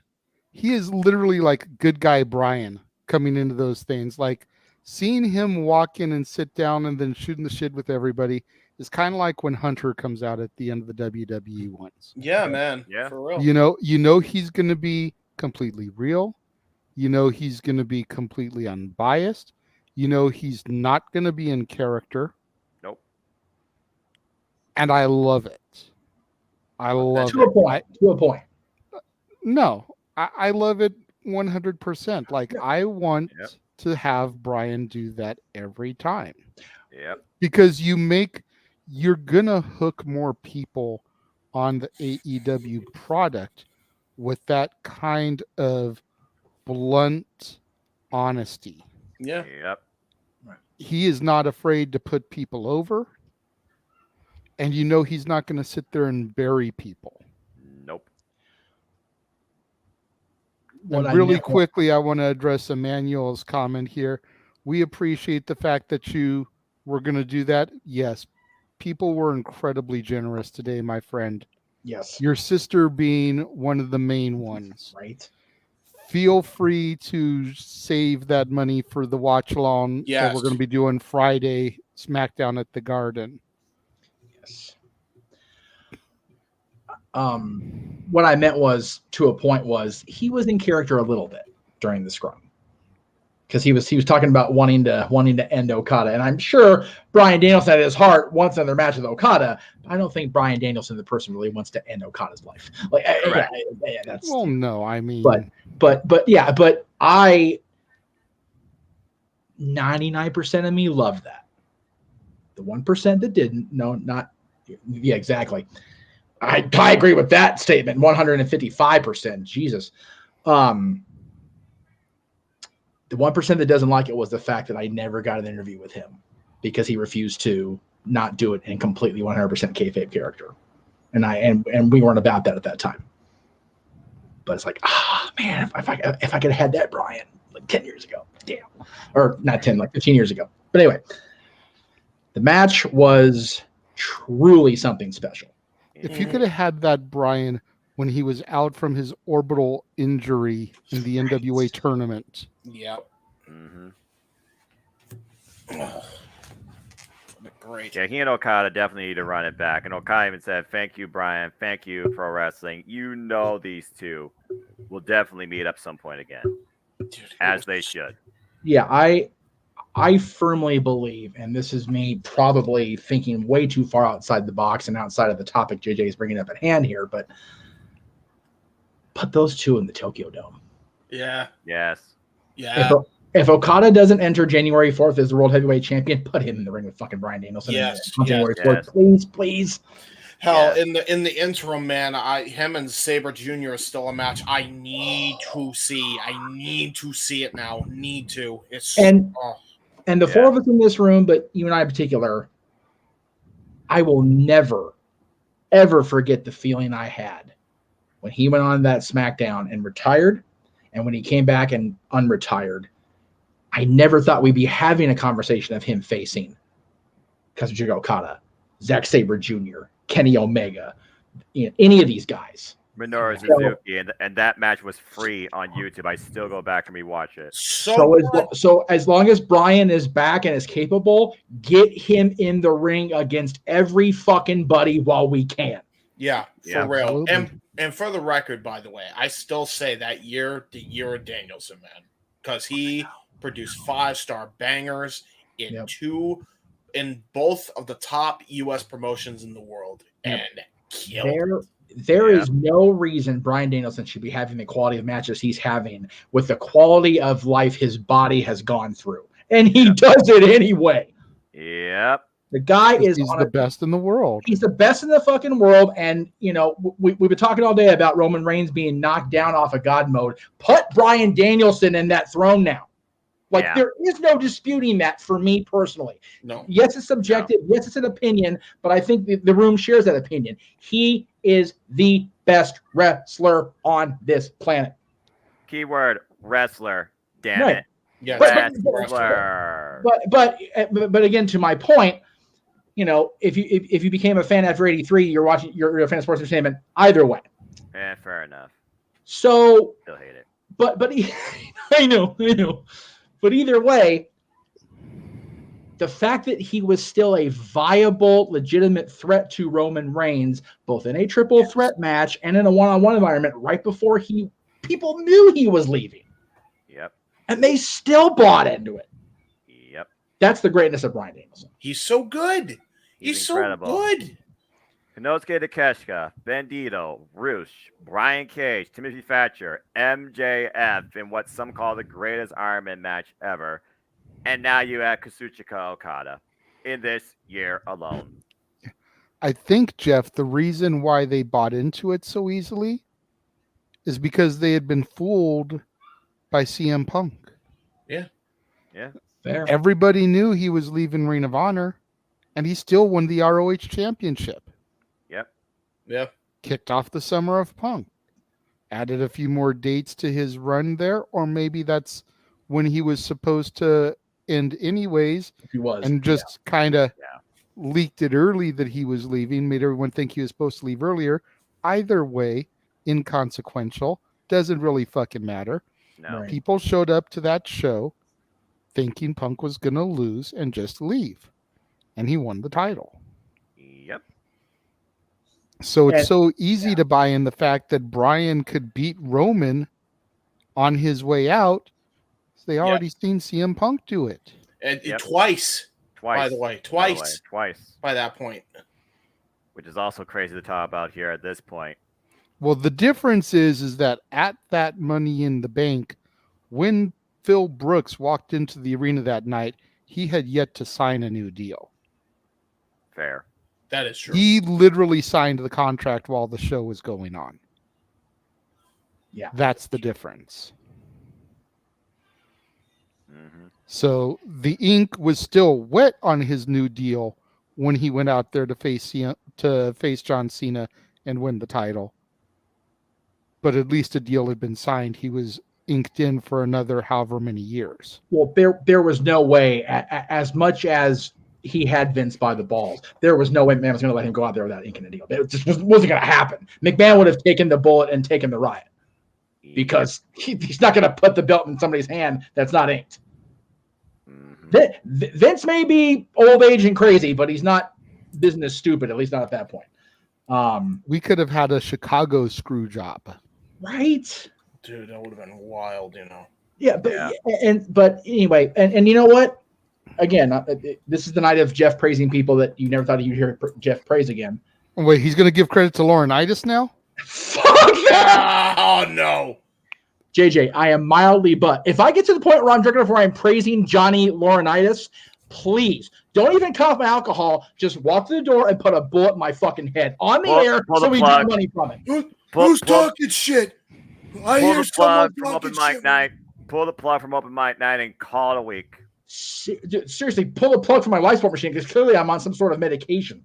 Anyway, I mean, he did create the Ace Crusher. We can give I him a little don't bit of give a credit for that. fuck what he created. The only thing he created that was worthwhile was a false marriage to somebody that still stays with him because Kathy's crazy. I love her, but she's crazy. Anyway, back to this. Well, he's back to this. I don't need to go off on John Laurinaitis anymore tonight. Oh my god. No, at least not for free. But yeah, thank you. Super chat if you want to hear Jeff rant more about John Super Laurinaitis. chat. I'll freaking down this Cape Cod. I'll go off on a motherfucker. I don't care. Put Punk in the category too of I never thought we'd be still talking about him doing the things he's still doing now. Yep.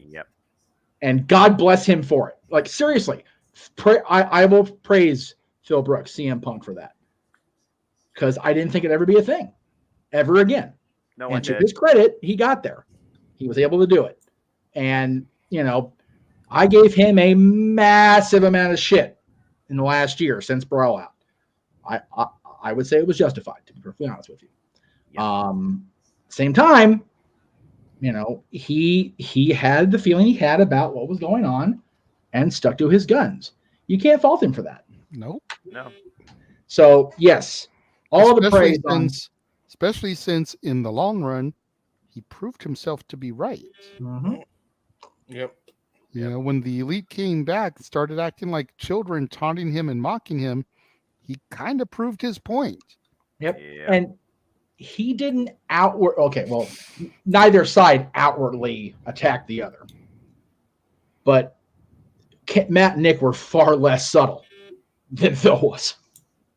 By a lot. Yeah.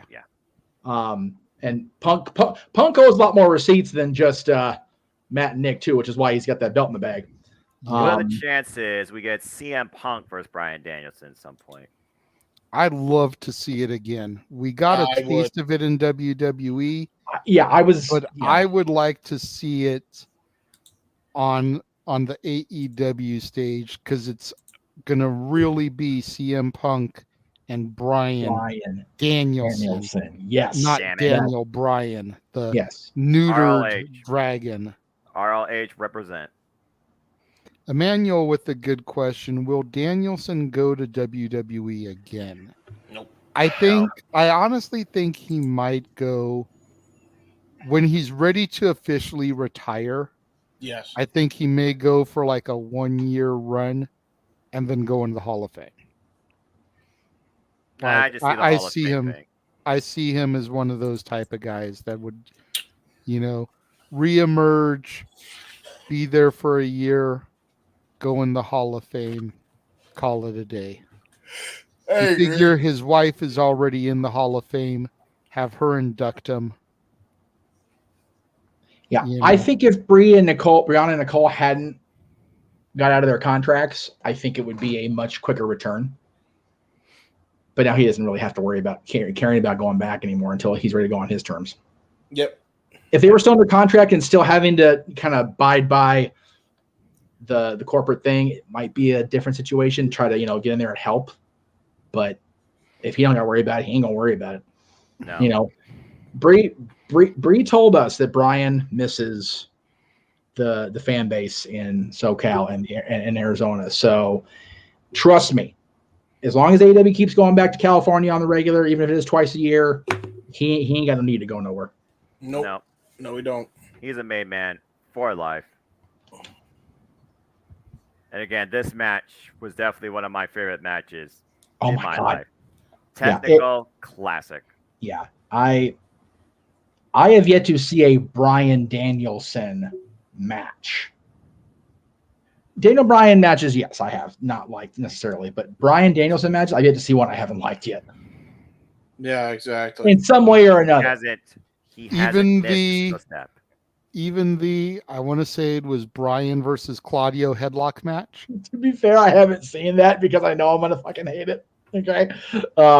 So that's a throwback. Context is king, kids. Yes.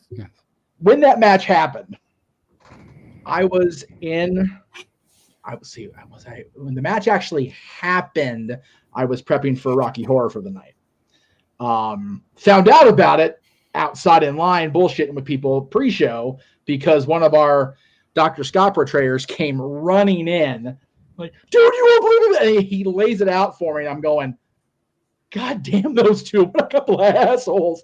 But you know what? I still chuckle about it now, 13 years later. So, or whatever, just 15 years later. So, but yeah, only Bryan Danielson and Clark is going to get away with something like that. And I think I would be like, okay, it was funny to be told the story. It was funny in the moment. I think it would be like, just one of those, like, okay, guys, like it was funny in the time and the context. I don't think I would enjoy it near as much watching it back now if I did see it, to be fair. Like you said, oh Lordy, context is king. Daniel says, I see Bryan going to Impact Wrestling first, then going to the WWE for a Hall of Fame induction. There's a couple of people I'd like him to see him face in Impact. One, Josh Alexander comes to mind when he basically comes back from his injury, and I'm sure Bryan Danielson can share some similar sentiments to what Josh Alexander is facing after his triumphant run as Impact World Champion, and so abruptly being the longest champion in that company's history. So I wouldn't mind seeing a couple of matches there for Bryan Danielson. But yeah, like I said, as far as the WWE thing goes, it would be like last hurrah dream match, Sarah for a small period, Hall of Fame, and that would be it if he chooses to ever go back. Besides, like you said, JJ, with AEW, the way that they do their traveling, the way that's organized with time for family, he has zero reason right now to ever think about going back. Yep. Absolutely. Yep. And that's not a bad thing. That's just a business thing. And with the forbidden door as open as it is, like you said, there's so many more dream matches outside of that WWE roster that, please put him in all of them, by the way. Yeah. I'm sure they faced each other in Gorilla, but if we're sending him to Impact, can we please have Bryan Danielson versus Chris Sabin or Alex Shelley again? There you go. Now you're talking something. Speedball Mike Billy would be another one. Speedball Mike Billy has been one of the most proficient, unbelievable workers for the last 2 years. That's definitely not a fan of his, but what about Trey Miguel? Yeah, represent. Be a very interesting dynamic. Former exhibition champion. Him and Steve Macklin would be a fucking classic, dude. Tag and bag him. That's an interesting one you got right there. Yeah. And again, he even said he would welcome probably facing Tomohiro Ishii if he wasn't in the state he was in, because again, Ishii, he's the refrigerator. It's hard to break that man. Absolutely. Bryan Danielson's already a broken man. He wrestled Okada and beat him with one arm via submission. Okada has not lost a match via submission since Shinsuke Nakamura in the G1 Climax, nearly over a decade plus ago. That's crazy to think about. Yeah, right. All right. We're going to throw to one more commercial before we come back for the main event. For the people that just joined in the chat, I am seeing your comments. I am starring some of them. But since they are currently off topic from what we are discussing, if you want them to be addressed sooner, super chat. Simple as that. Yep. In the meantime, in between time, this is all the stuff you're going to get to hear Noah and either I or James call on the Multiverse of Media between this Friday and WrestleMania 40. And there's been quite a few additions in the last week. God, I know, right? Check it out.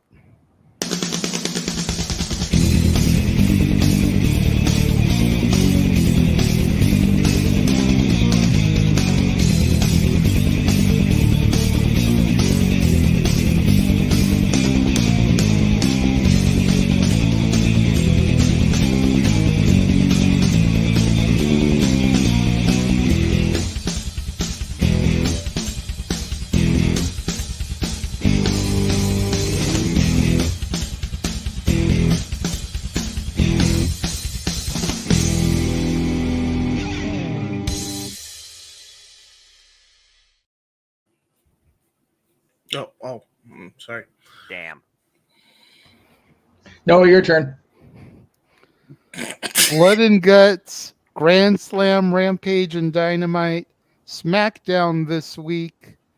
The 1000th episode of Impact.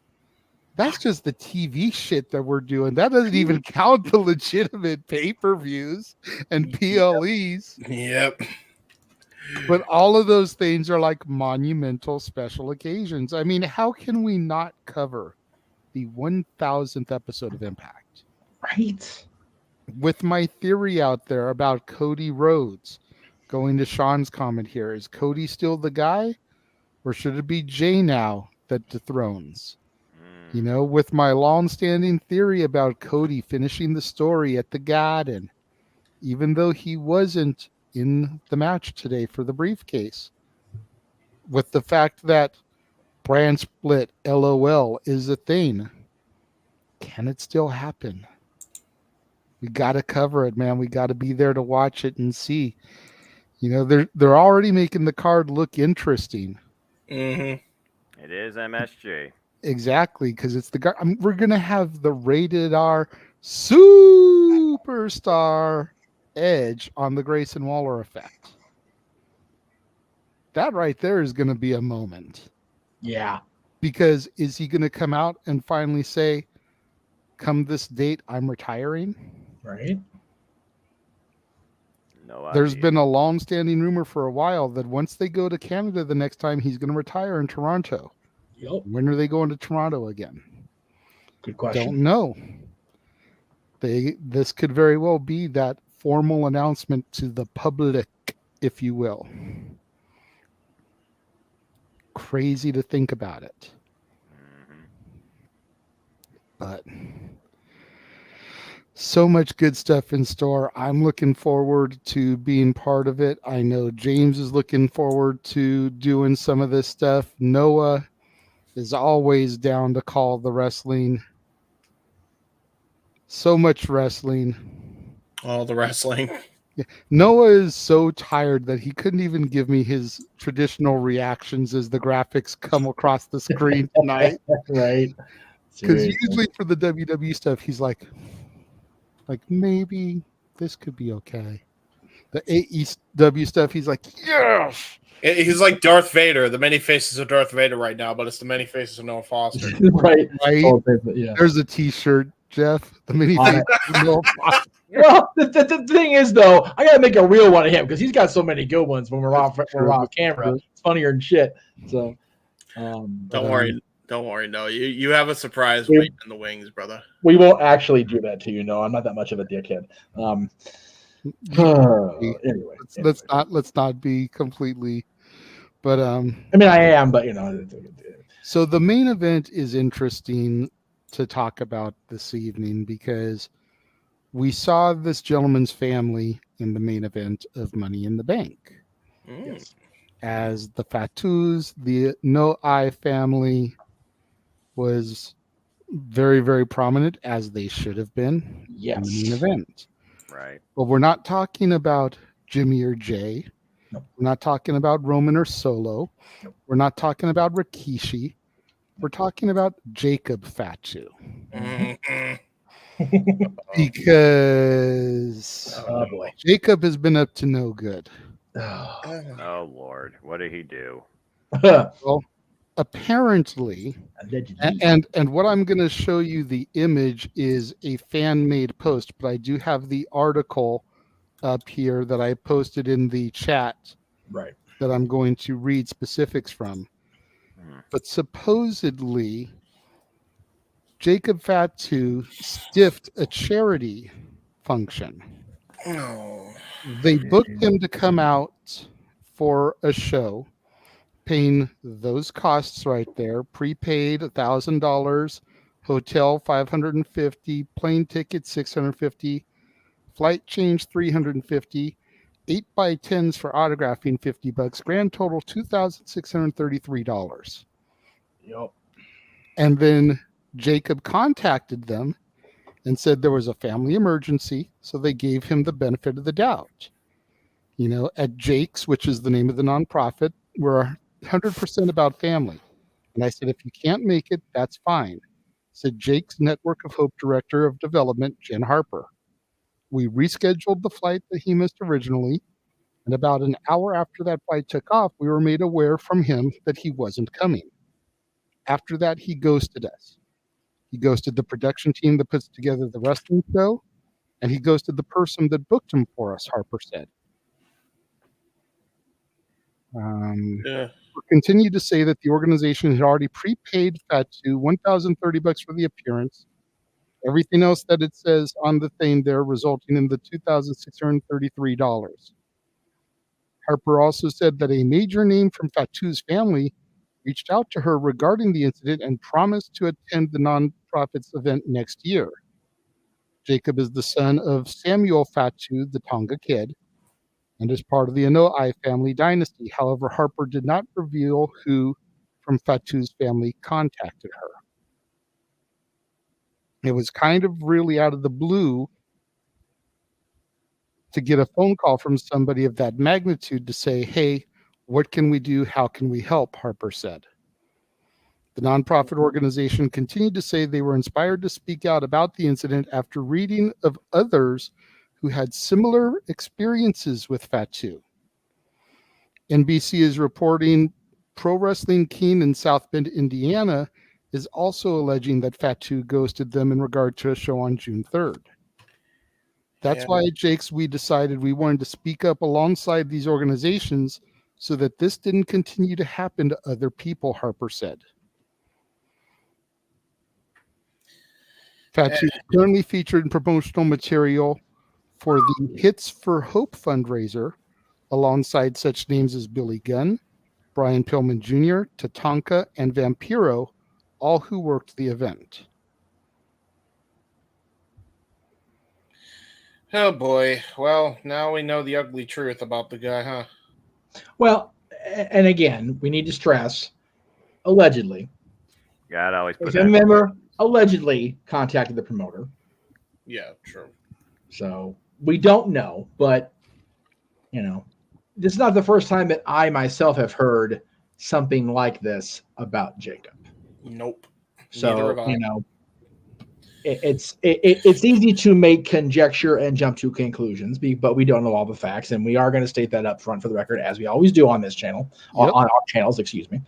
So, I will tell you this: if this is proven to be the case, and he has done this tonight, this last post or before, this may be the one on Oahu that does not get that magic call from Connecticut.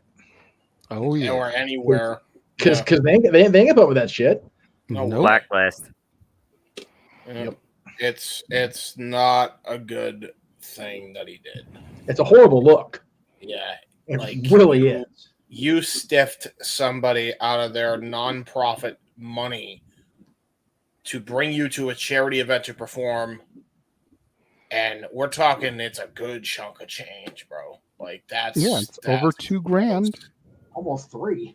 That's so gross, bro. It is gross. It's really disgusting. Wrong is wrong. Yeah, sorry, bro, but I like him too. Good.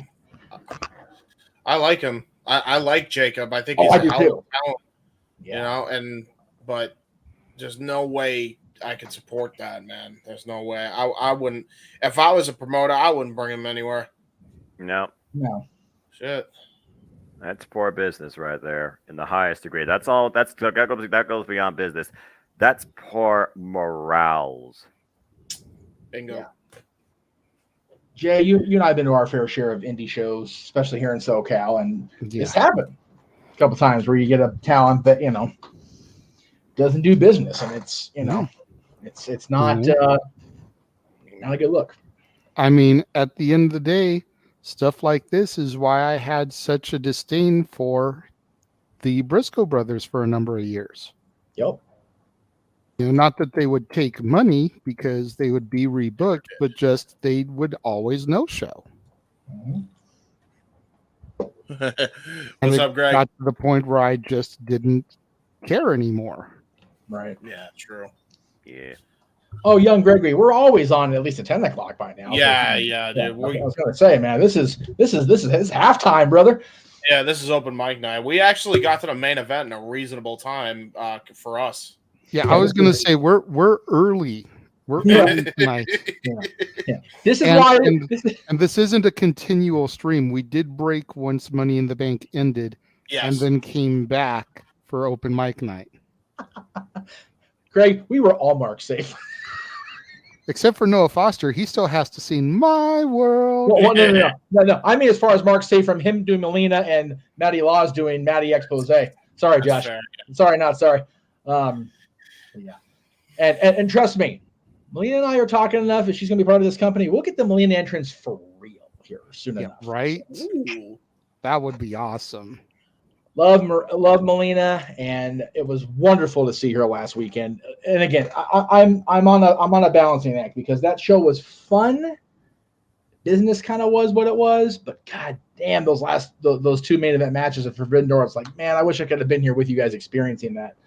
So anyway, yeah, it's unfortunate that it's a shame that somebody with the family connection that is in such a huge positive place in the biggest company in the world, arguably right now, is number one able to charge that kind of ungodly money when he's not a member of the official on-screen bloodline.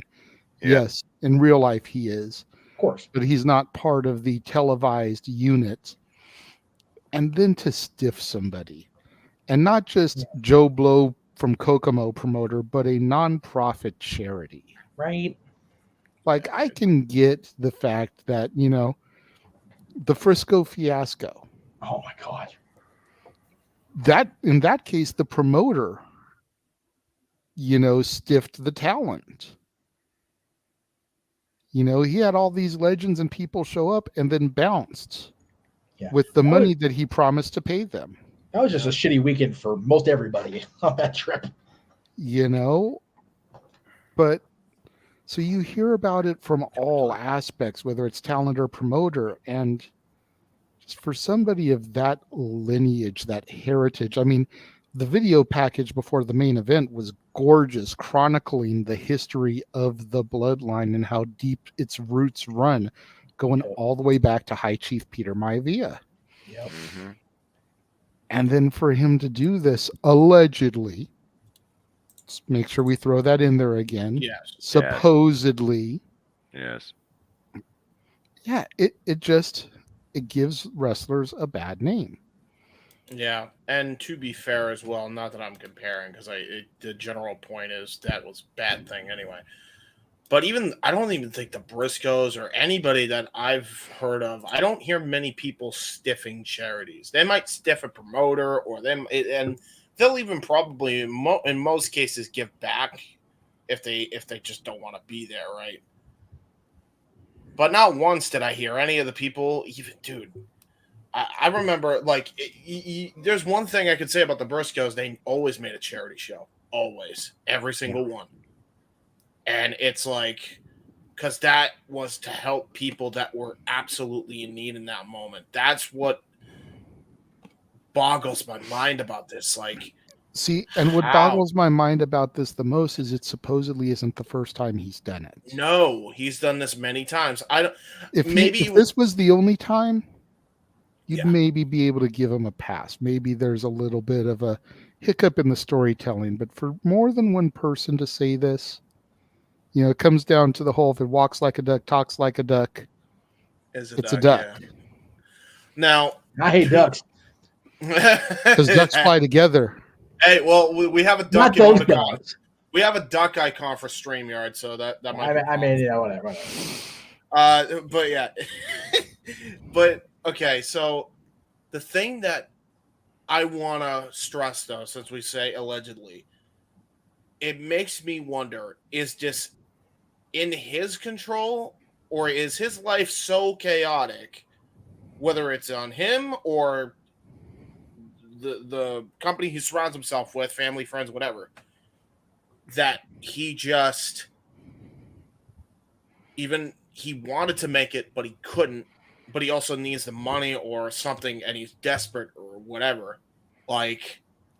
That's another desperate for money. Call Roman, call Jay, call Jimmy, call Solo. Call Dwayne. Hello. Dwayne, yeah, true. Fuck me, man. Well, that's the I thing, mean, though. you can't be that desperate for money that you've got to steal from a nonprofit charity. No, and desperate men do foolish things. And I agreed. But when your family is literally the top earning juggernaut in the biggest company in the world, you all right now? Yeah, it just seems like ridiculous. I said. Don't worry about it. Continue. It seems excessive. My thing is, I agree with that generally. However, to be fair, specifically with him and Sefa Fatu, like those two have it rough. I don't know And who's if Sefa? Sefa is, I think, his younger brother and cousin of the Usos. I just didn't know if maybe he had another name, a gimmick name. I'd know him better. No, That's what I was asking. Yeah. So that's his. Yeah. So they have it rough, and I don't know if they're necessarily. Put it this way. They're the red herrings, much like Teddy Hart was to the Hearts. And this definitely the black sheep of the family. Absolutely. Yeah, that's what I think it is. I don't think. Maybe he hasn't thought about it. Maybe he could, and he just hasn't tried. But I think maybe there was incidences with him where they just don't help him. We don't know the full story. I don't think when it comes to that family and why they don't acknowledge Jacob Fatu. I hate to use a pun there, but it's the best way I can put it. We're not going to know. I think every family dynamic is different, even if it's within your own family.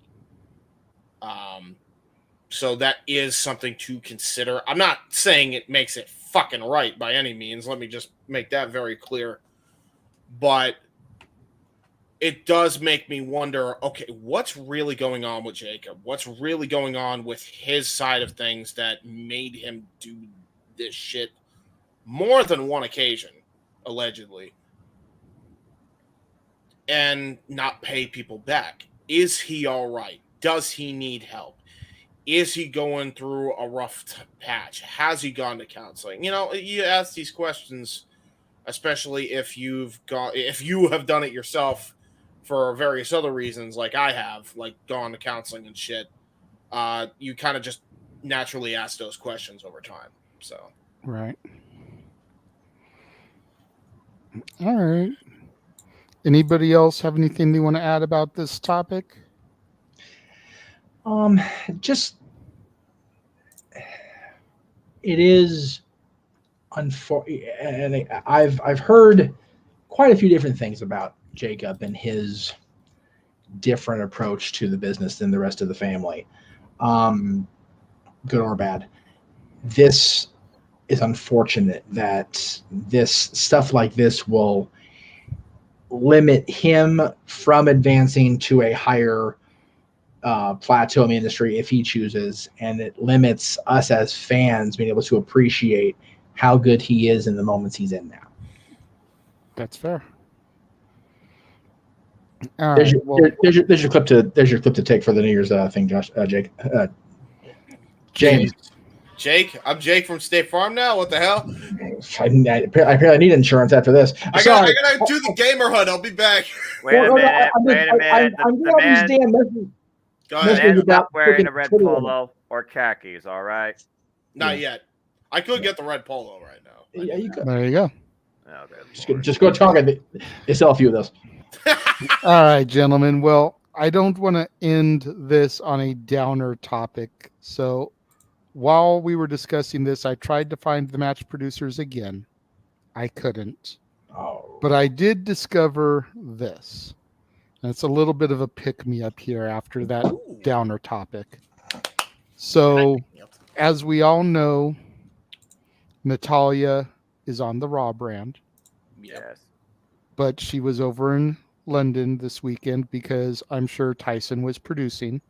Yes. She looked good in Newcastle, tell you what. So apparently she was given her certificates for the Guinness Book of World Records. Oh, nice. She currently holds 6 acknowledged records by Guinness. Most female WWE matches at 1,514. Jesus. Most WWE wins in a career, female, 663. Still not even 50%. Think about that for a minute, and she still has the most wins. Right.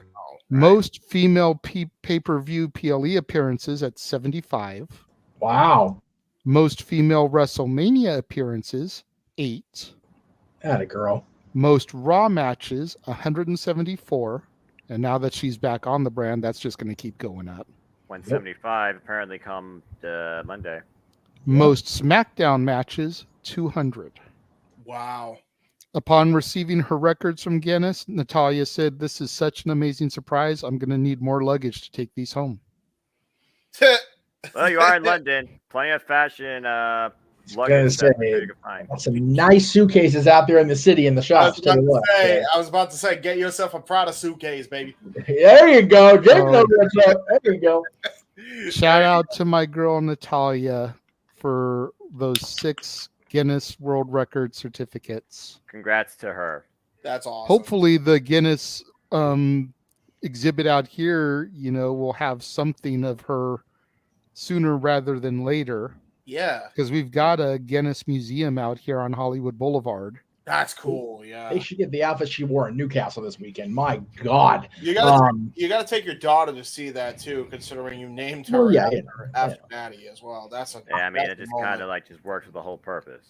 Yeah, she is just the best. She's an absolutely wonderful human being, and I don't think she's so bougie that she has to go buy fancy stuff all the time like that. But Louis Vuitton luggage to take that shit home in, I can see now you're doing that. Absolutely. Yeah, I think TJ would let her. Dad, he would too. He's like, TJ's gonna be like, no, you won these awards. I'm gonna buy you it out of pocket. Right? Buy you it out of pocket.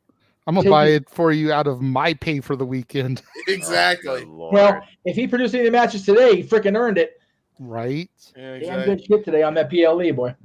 All right. Well, before we go to commercial and then come back for the shills, Noah, are you ready to do what you need to do based off of the money we raised earlier? Fuck off, you. Now, real quick, Noah. After you do this, do not fret. There is a big happy surprise for you waiting on the other side of this. Yes. Legitimately, we're not pranking you. We actually have a really nice prank. Yeah. It's not a prank. And it's not a video from Karen Jarrett saying thank you for saying that. Actually, that wouldn't be a bad thing necessarily. It would be for Noah. You know what though? It'd be great for the channel. It would be bad for Noah. Okay, all right. That would have been fucking hilarious. You're giving me a good idea though for next week. But anyway, you ready, buddy? He's gonna eviscerate us all. It's gonna be a thing. Oh my God. I'll say it all, don't worry. Dear, dear, dear.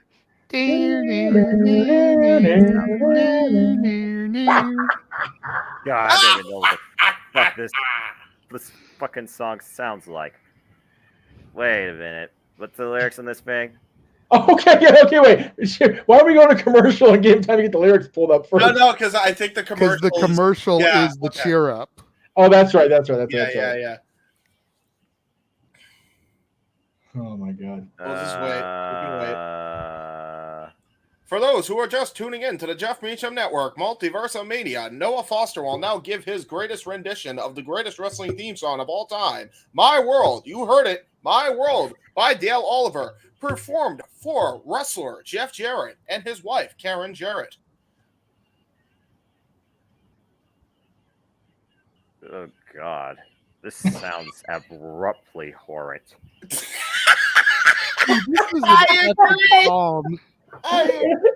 The lyrics are just fucking god awful. Let's be honest, but fucking hell is this shit?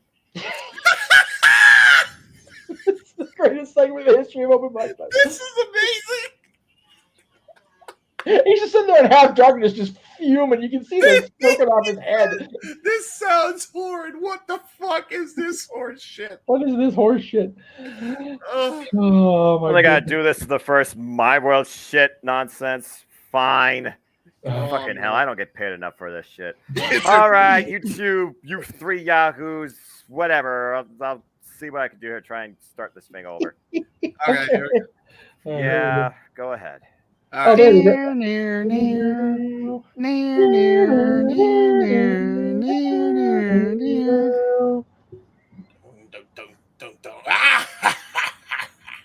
This surf is not your place. Deep pale skin is on your face. If you step inside with me, you will see a king.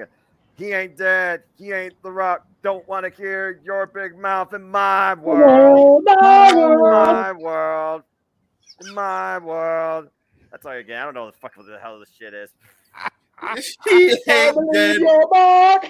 He ain't dead. He ain't the Rock is still one of my favorite lyrics of all time. Yeah, it's so bad that you that insinuating Jack. It's like, God damn it, don't be a pussy, Dixie. Come on. All right, Noah. This next commercial is just for you. Yeah, no, I seriously pay close attention because you want to see this ad. Trust me, buddy. You're gonna love this.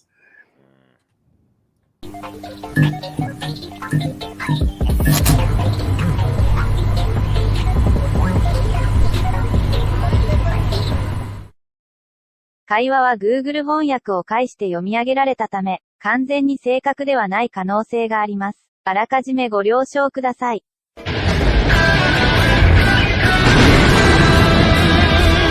Superman's brandはペーパービュースペシャルトーナメントを含む日本のプロレスの全てを少しのも提紹介します。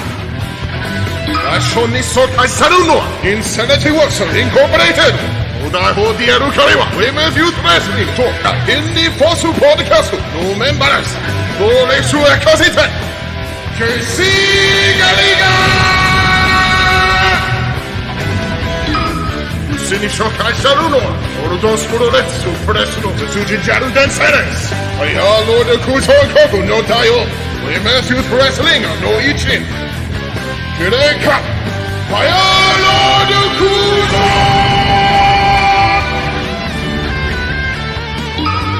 そして最後にご主人様シンプルなブランドを持つ男 FTW プロダクションズおよびメテホビットネットワークモリティバースアバメディアの代表彼はデアメンの彼であり最高の司会者ですそして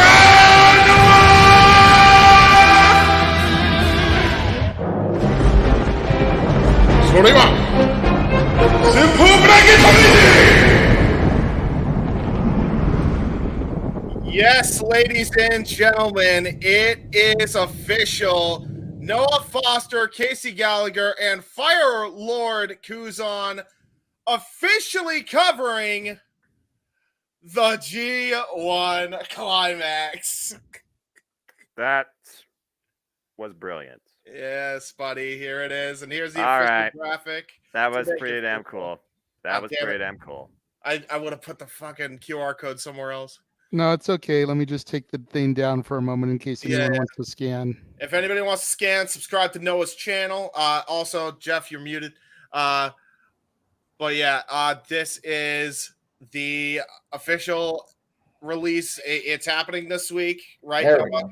You did say that. I remember you said that. According to Casey, he is getting him and Kuzan set up to do this thing with me some point on Friday this upcoming week. So get that bracketology banner and that video to me ASAP, and I'll upload it to my StreamYard. It's already in your Google. James Arigato. Bravo. It's already in your Google Drive, buddy. I'll make sure to send you the link. But yeah, it is official, ladies and gentlemen. That is the intro, bro. You have no idea. I spent all night because I heard you do it. I'm like, oh shit, I gotta get this ready, and I'm like, I only got like a day to do this right. So I stayed up all night. I practically slept in today, making sure this was done. So I did like 4 hours of trying to recite that shit to fucking make it sound as authentic as possible. Oh, sounding good. Step point for you. There you go. Yeah, no shit, right? How else did we? No, that's the shit. That is the shit. Yeah, that's fair. That's fair. Jeff, but I'm not tired of it. What'd you think of that? It was fucking good. That was brilliant. That was brilliant. Baron Yamasaki would be, I think, impressed with you because he's the narrator for New Japan Pro Wrestling and those. Yeah, I was trying to go with his whole style. I was trying to do the whole. I could tell. Yeah, I can tell. The whole Jonesy shock is like, all right, you got me. That actually made me smile. That was actually really good. That was really good. Man, I said it to James. I said it to Jeff earlier. I think that's the best thing James has produced so far. Hell yeah, it was good. It was really good, James. For real. Thank you guys. Yay! I did good. I did a good thing. Yeah, fucking neighbors. Ah! All right, fucking fireworks are driving this dog crazy. This poor dog. Yeah, well, it is July 1st, and you know what that means. Not only the hottest month of the year, but we also start off this friggin' month with a bang. And 245 more to follow. Let's just set fireworks off in a fucking high brush area and see how shit works out for everybody again. Right. Yeah, I mean, you're not in Inglewood, so who knows? They might distinguish a firework from a gunshot. I mean, in my hey, you know what though? In my area, you ain't far off. Wow. We have happened. I think James is broken, bro. I wasn't. I got that reference. I wasn't expecting Noah to freaking come in with a dark humor like that. Jesus. Well, good cover up for the Wyatt squad, if nothing else. Yeah, there you go. Fair enough. All right, gentlemen. Well, let us begin our shills here for the evening. Yes, agreed. I'm just going to start running through these. Jeff, I know we're in the room together, so if you want to kind of tag team with me and trade these off so that, Man. First and foremost, want to give a shout out to longtime friend of the Jeff Meacham Network, the Frank Sinatra of the Spanish Mafia, Gino Rivera. For booking inquiries, Gino_Rivera at yahoo.com. You can find him on Facebook, first name Gino, last name Told You So, or on Twitter and Instagram at Gino Told You So. Yes. We plugged him earlier because he was here, but we'll go ahead and give Josh a little more love here. You can find our buddy, female combatant, Josh Mansfield, on the Twitter, if his tweet limits aren't being, because apparently that's a thing today, at CatholicJosh122, on Instagram at MallowManGraham. Yes, Emmanuel. We already did that. We did the I'm back when we first came on the air. Because we're back, and we're better than ever after that PLE today. So, which I'm sure James is going to somehow clip into a mega, now that's what I call music shit nonsense for the end of the year. Absolutely. Absolutely. That's what we got to do. Oh, I got an idea. Yeah, because now it's going to be called, now that's what I call Noah. Shit. Fuck you. Now you're done doing No, James. Noah, that's what I call music. Noah, that's what I call. Yeah, that's fair. All right. Lord, make sure you check out the resident big baller of the Multiverse of Media and No DQ, Big Baller G. You can find him on TikTok, Big Baller G 1988, Twitter, No DQ _ Big Baller G, Instagram, No DQ _ Big Baller G 1988. It's got Wrestle Bash 2 coming up with Ashley D'Amboise and Kylan King. Yes. And then WrestleCade with Misa Kate and Rebecca J. Scott, all part of Parker Kane Promotions, who Big G supports and is good friends with. Yeah, it was wonderful to see Ashley and Kylan at UWW last week. They're looking forward to getting out to Wrestle Bash coming up in August, man. It's gonna be a good time. Good for them. Yes. You're next, Meech. Oh, that's right. You can follow our resident barkeeps at Stat Boy Sports Bar on Custody Studios Mikey and Dory Lou, at Hathaway Lou, at LB Stack in 1977. But keep in mind, the bar is going to be closed for one more Tuesday. Coming up 4th of July, they observe 4th of July by keeping closed. You can find them back inside Stat Boy Sports Bar coming up on. It clicked it, but it didn't go. I don't know what happened. There it goes. There it goes. July 11th, 7 o'clock Eastern, 4 Pacific. That'll be a JJ produced show because I will be my one-armed bandit self at the House of Mouse that day, signing in family because I suck. So during a 93-degree day, which will be a challenge in Anaheim. But yeah, please check out Southway Sports Bar featuring Dory Lou when they return coming up on July 11th. You can also check out the latest affiliate of the Multiverse of Media, the Rangers of Wrestling, youtube.com/Rangers of Wrestling. Truth be told, Datilla. Oh, perfect timing. Damn, how was that? Perfect timing. I was just getting ready to show you Datilla and say, truth be told, Datilla was supposed to be here with us for part of the evening, and here she comes into the chat room. Yeah, sorry. I had a long day, and I'm gonna have an even longer day tomorrow. So it's like No, it is all good. That seems to be the menu of the day. Everybody's had a long one. Everybody is tired and exhausted. Yes. Noah's been looking like he's about to nod off the entire show today. Yes, exactly. But the fact that we're in the plug stage now and kind of winding things down, I think makes everybody happy. So I'll just go ahead and I'll let you talk about your stuff very quickly. Since you were here right as we were plugging you. Oh, thank you. Well, so I actually not like about 2 hours ago did my review for Money in the Bank, if you guys want to check that out. And then I did review Raw and AEW Dynamite this week, so no SmackDown Rampage review or AEW Collision. Well, more often than not, but normally you do that, correct? Yes. Normally I do that. I go I'm starting to do like late reviews, kind of like around this time. So if anybody's like still up and wants to check me out, wants to check out my reviews, go ahead and make sure you pop in. And also too, I like Power Rangers, and with the 30th anniversary coming up in August and it being Power Month, I do have some cool Power Rangers content coming out, so make sure you check that out. Yeah, the fact that you brought that up last week made me go back and start to think about some stuff, and it's like, I think at least for that week there, the 28th, 29th, 30th, and 31st, since the 28th is when Day of the Dumpster aired, I need to do like a Ranger something on my channel each day. So I'm going back. I'm trying to figure out some episodes to watch. I think I'm going to do Day of the Dumpster, obviously, on the anniversary. I'm going to do the Green with Evil saga. I think I'm going to do White Light. Wow. And I think I'm going to do Forever Red. Okay. Forever Red gets nowhere near the love the rest of them do. It pisses my ass off. It really does. It deserves so much more love. Yeah, Such it a does. well-written Golly. episode. It honestly should have been a movie. The only complaint I have is I wish it was longer. Yeah, that's fair. That's fair. It's funny that you guys bring that up because I'm actually going to do a rankings video where I rank the anniversary specials, Nice. the 10th, 15th, 20th, 25th, and 30th.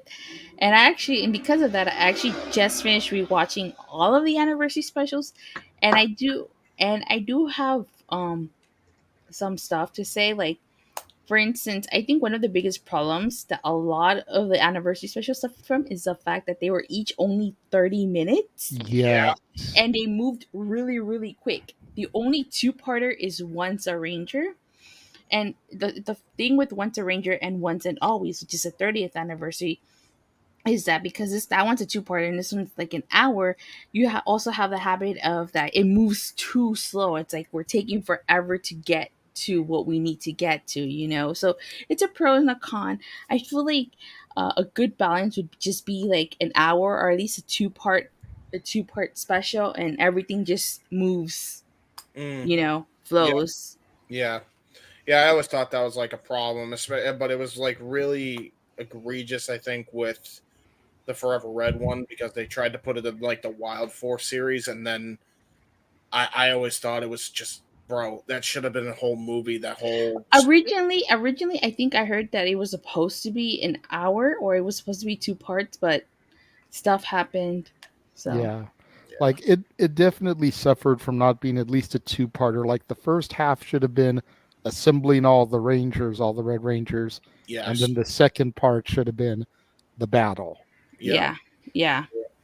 And then the fallout from the battle, everyone saying goodbye, going their separate ways. Like you get to the point where, like, kind of like the whole Avengers Assemble gimmick, it's morphin time to be continued.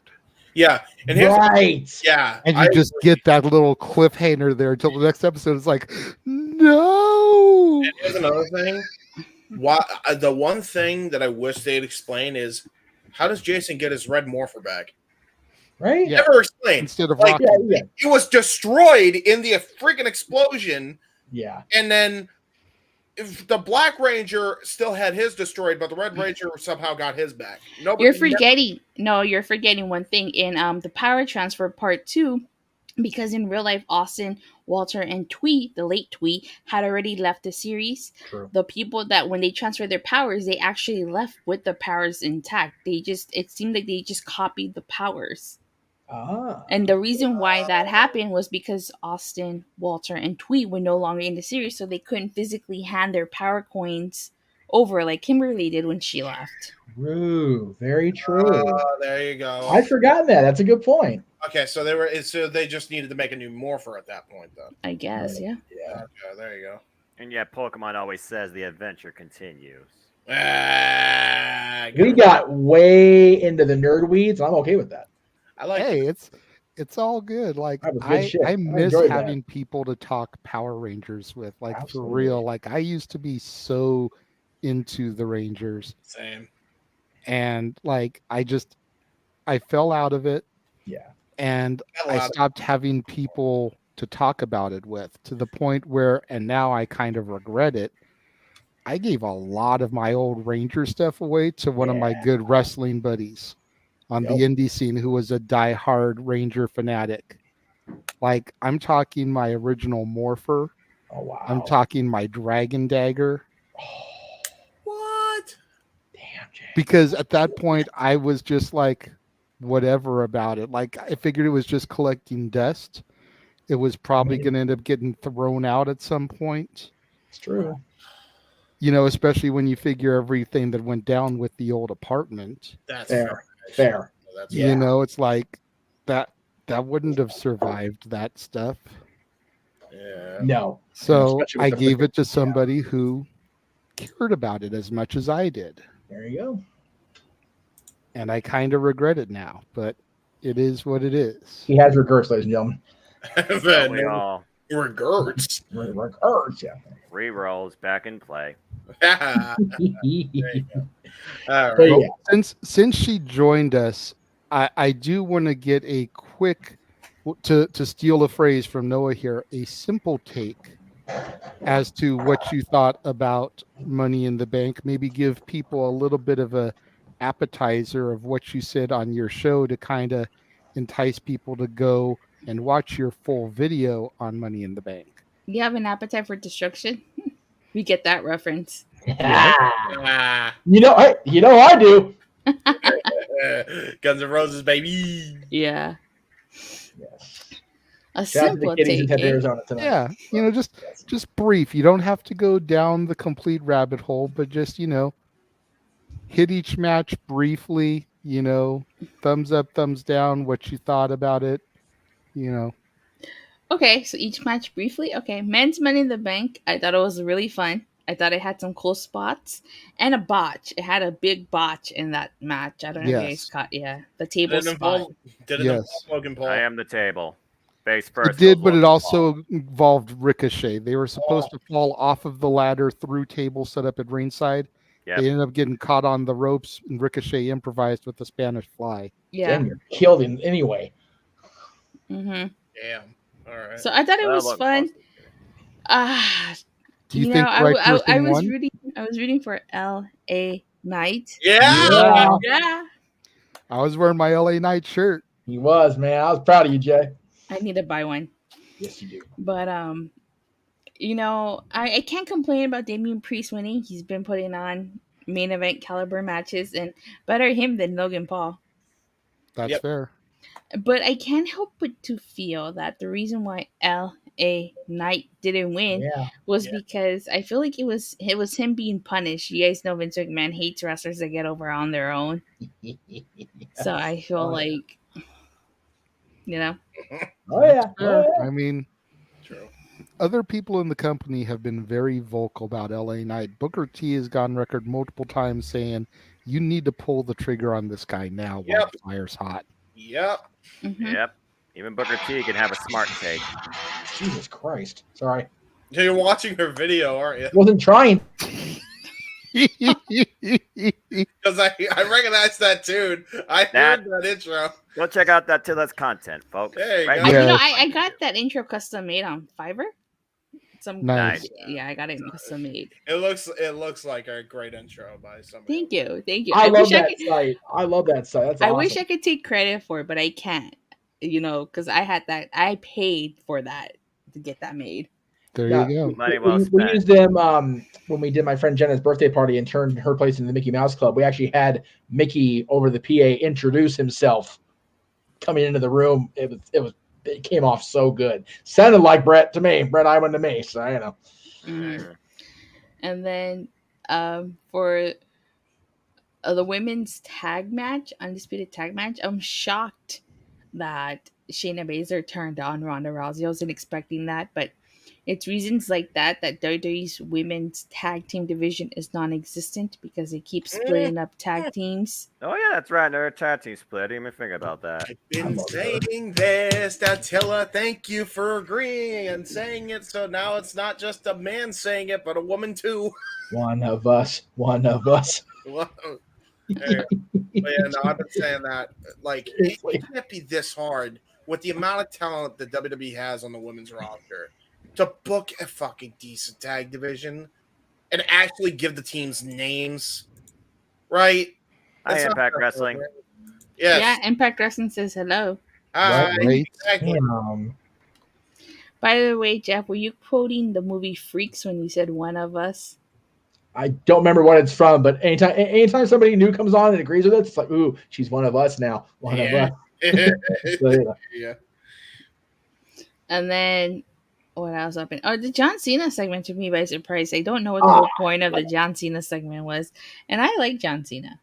So I don't know what the whole point of that I segment think the point of it was just to, like Cena was trying to point out there, prove to Vince and whoever he needs to prove to that London needs Mania.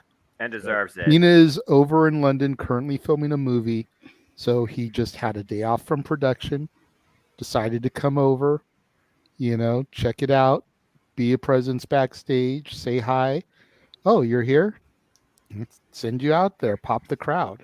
So, like, are they going to do something with Grayson Waller? Because, like, I felt like... I doubt it. Like, I'd be okay with it.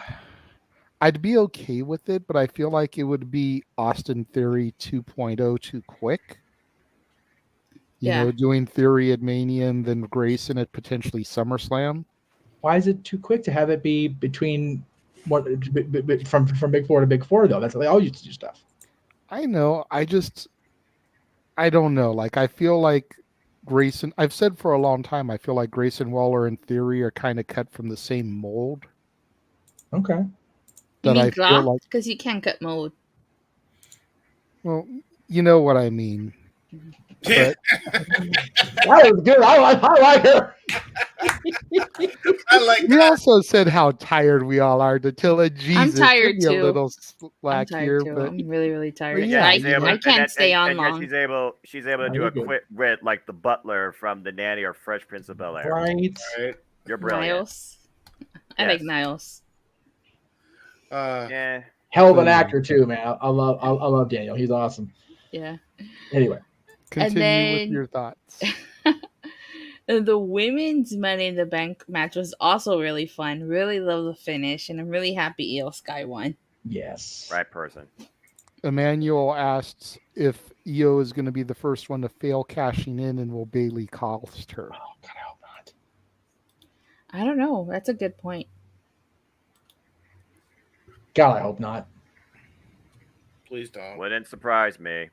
And then It who wouldn't is Io surprise going to me cash either. in on? Asuka probably. I'm here for that match all day long. Twice on Sunday. Shit. Yeah. Starting Revisited. Let's go. It's one of those. Until I said it earlier during the show. That show, I would pay AEW price for. Really? I would. It was good, and I think the way they're building SummerSlam, it'll end up being the same thing. Okay. At least for now. Yeah. Let's see. The Intercontinental title match was actually pretty good, but I felt like that match was the most predictable match on the card.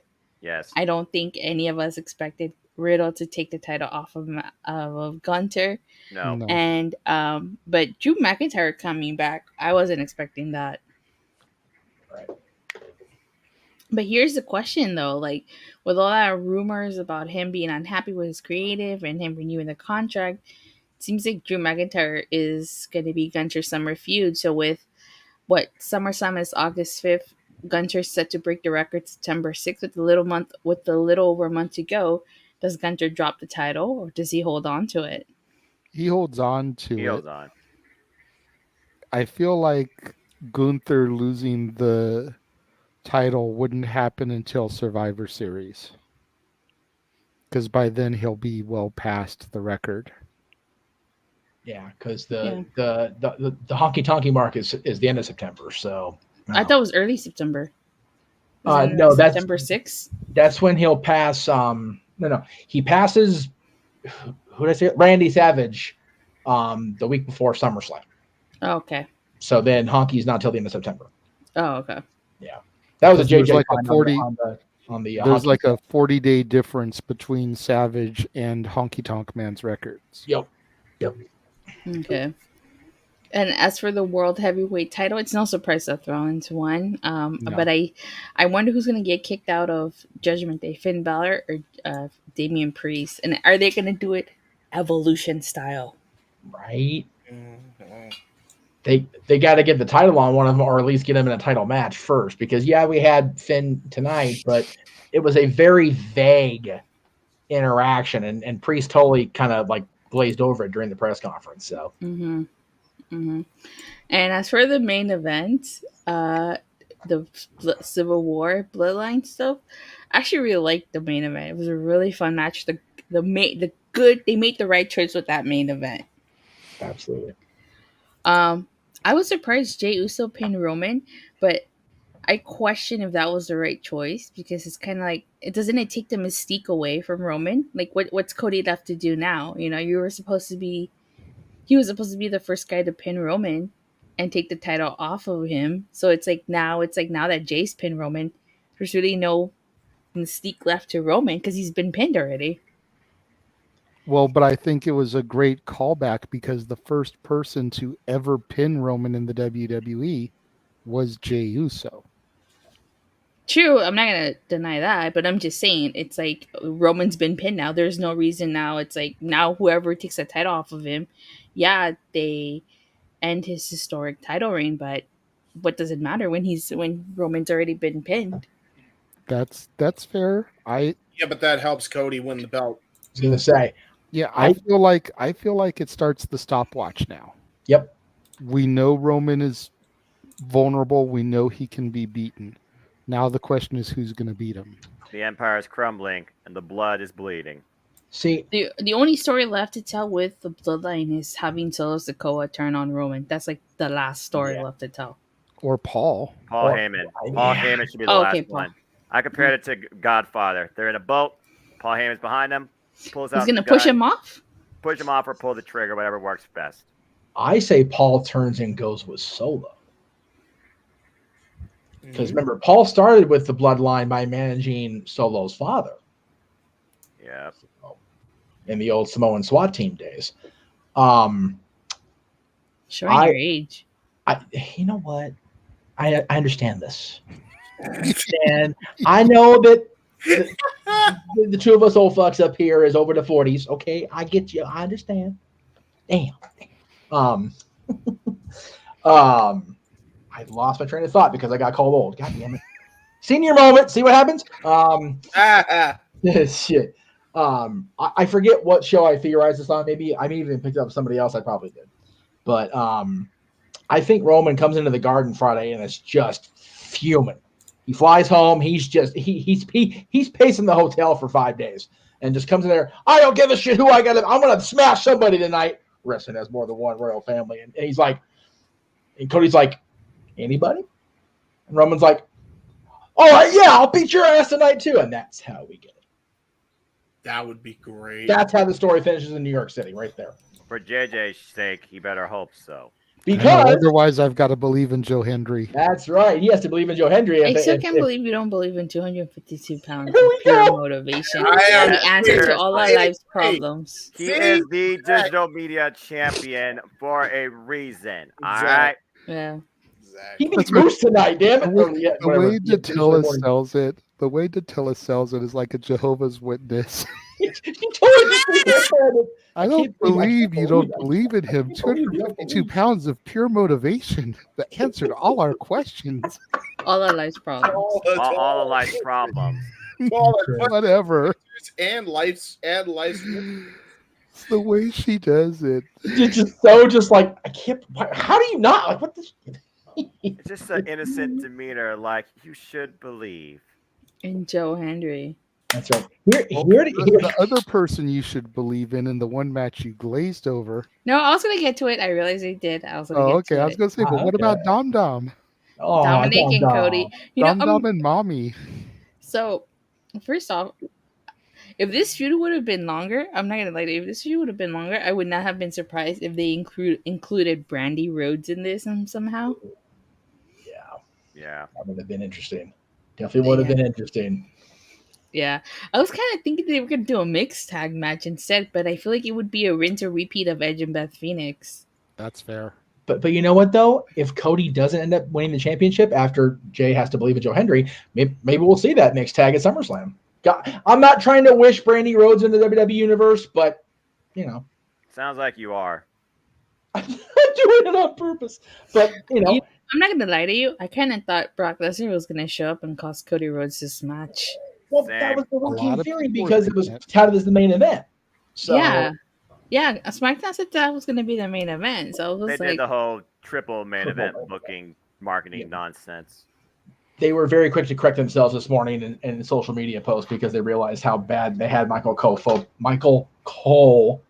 pas yesterday. That is really hard to say 2 drinks in. Jiminy Crickets. Yes. Jiminy Crickets. Pinocchio. Yeah, Pinocchio is his favorite from Disney. I work for the mouse anyway. I gotta get the shows in when I can. Bleh. Hey, you know what? Quickly, since we're back discussing Money in the Bank, I did star a couple of comments earlier. Yes. Raymond wanted to know, since EO won, does that mean Damage Control is done? It should be. I think so. If you watched the press conference, not necessarily, because they still look like they're pretty side by side. For now.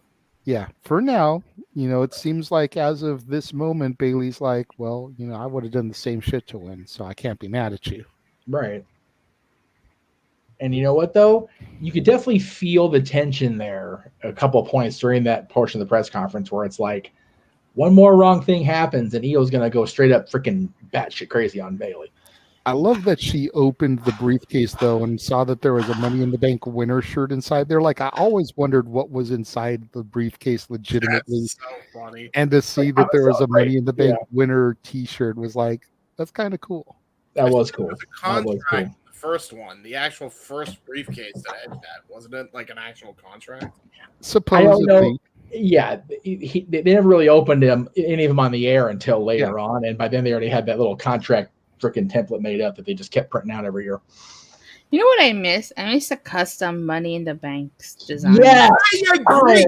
So glad she said that. I agree. Rob's my favorite because I'm biased, but you know. No shit, Jeff. I wonder why. Right. Oh, Jeff, did you go to the RVD? It was like 2 years. I think it was like 2 years ago to the RVD meet and greet when they were at the Wrestling Guy store in Huntington Park. I did. I saw him and Katie both there. Yeah. Sorry, Me too. I went too. Oh, there you go. You two were lucky. You got to see Rob, but you also got to see Katie. Damn it! That's Oh right. God. Anyway, And put a then- bandage on something that holds up for a little longer. Damage control is cracking at the seams. And then Daniel earlier on said, "Are we officially in the end game of the Bloodline story? And if so, what's the final chapter of the story?" What inning are we in, JJ? You know, that's a valid question. I've always been horrible at trying to pinpoint, Paul and Roman's version of the 9 innings. Like I mentioned, when they did the WrestleMania press conference, they said we're only in the 3rd inning. Some baseball innings are long, some baseball innings are short, 3 up, 3 down. Could we have gone through 4 innings in these last few months since WrestleMania? But the first 3 years were 3 innings, long innings. Could we be at the 7th inning stretch now that Roman has been pinned? You figure the 7th inning stretch, it's like we're in the home stretch now. We're coming to the end of the game. Roman has now been pinned. We're coming to the end of the game. Who's going to get it? Who's going to win? Who's going to be the one to dethrone him? Who's going to be the last man standing for the bloodline? We could very well be the 7th inning stretch. We could be going into the top of the 9th. We could still be in the 5th inning. It just really depends on how much more they think they can get out of this. And I still, in my heart of hearts, feel like the bloodline story as a whole ends in Philly, in the city of brotherly love. Ooh. Yeah.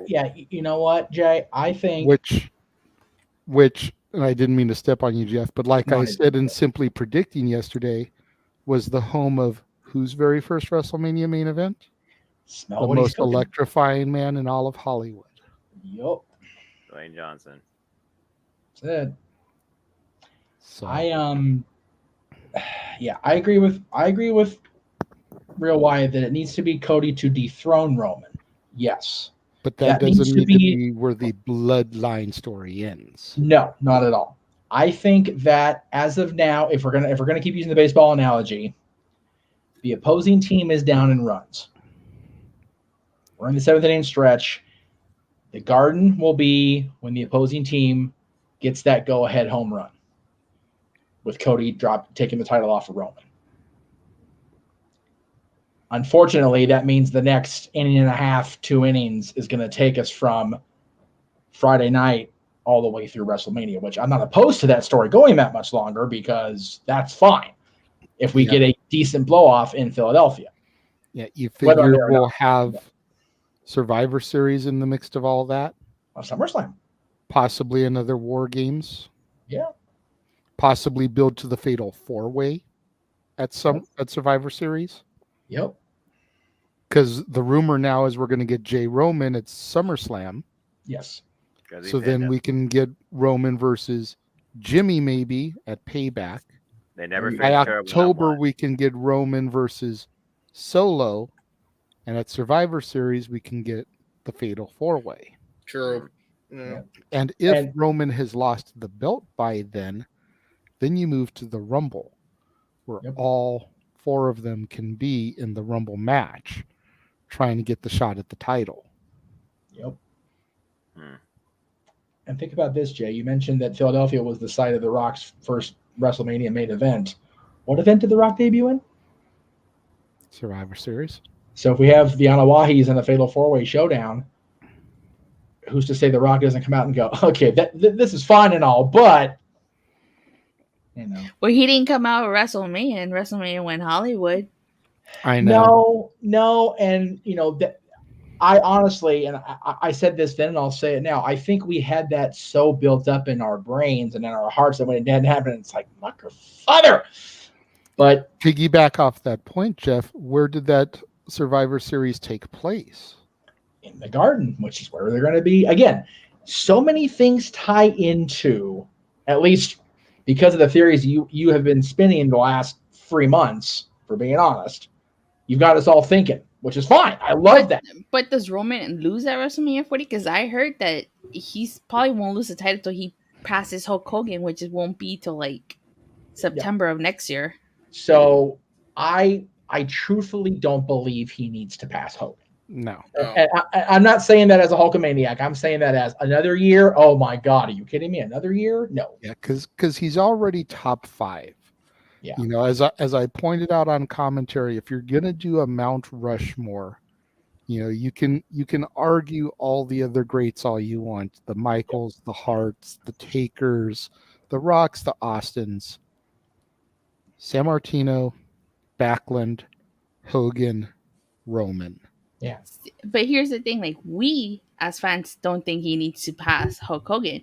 The question is, does WWE think? If WWE thinks or wants Roman to pass Hogan, he's gonna hold that title until September. That's because WWE doesn't know what to put in the Roman Reigns spot because they're too stupid and lazy to figure out a person for that spot, even with a Money in the Bank contract. That's been the problem for 3 daggum years. They can't find or build another Roman Reigns.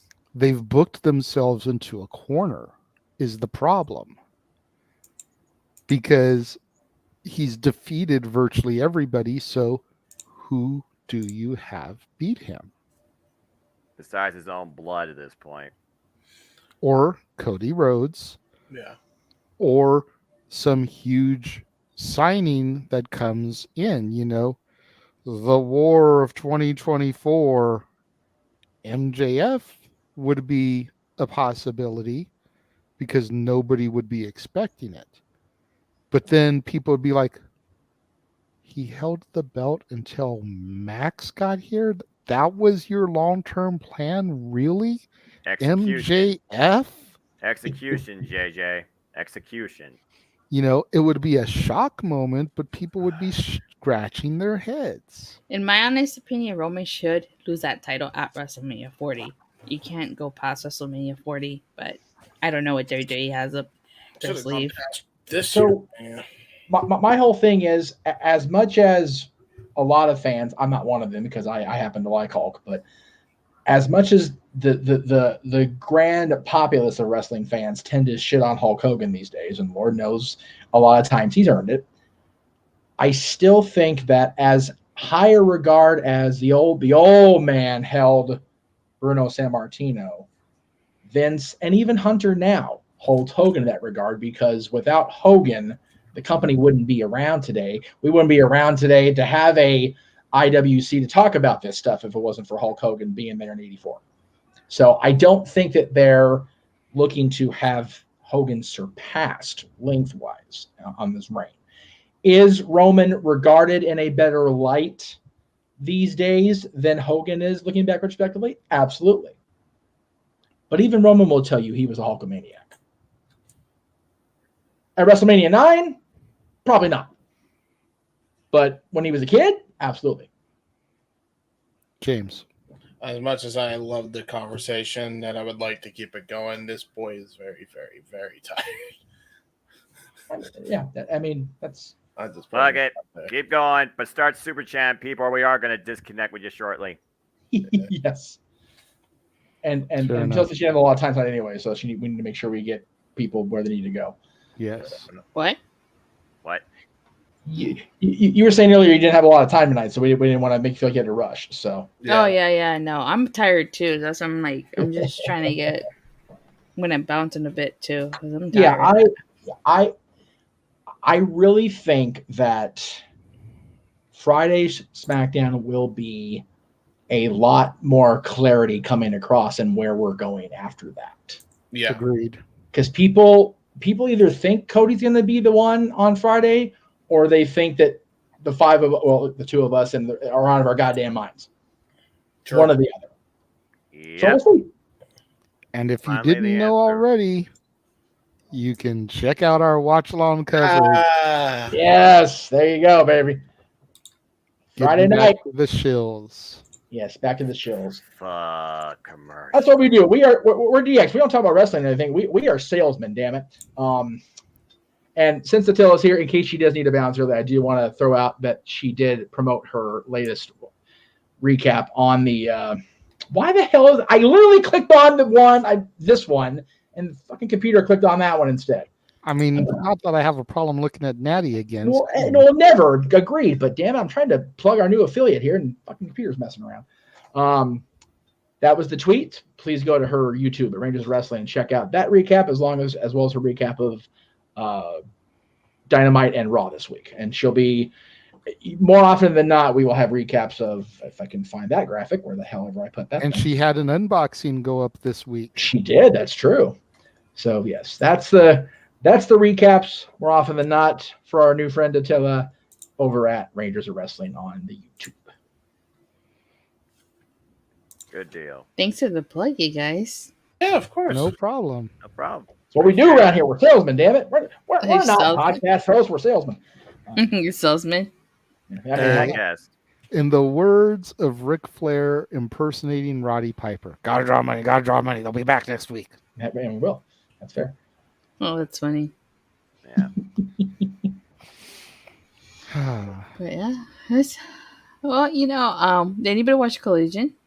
Of course. No, not yet. I haven't had a chance to watch it yet. I see. The Listen, real I know Wyatt. Noah was live tweeting it, so I watched it. all things I watched wrestling. it. It's a pretty darn good show. It says, the real Wyatt's asking no NXT reviews. No, I don't cover NXT.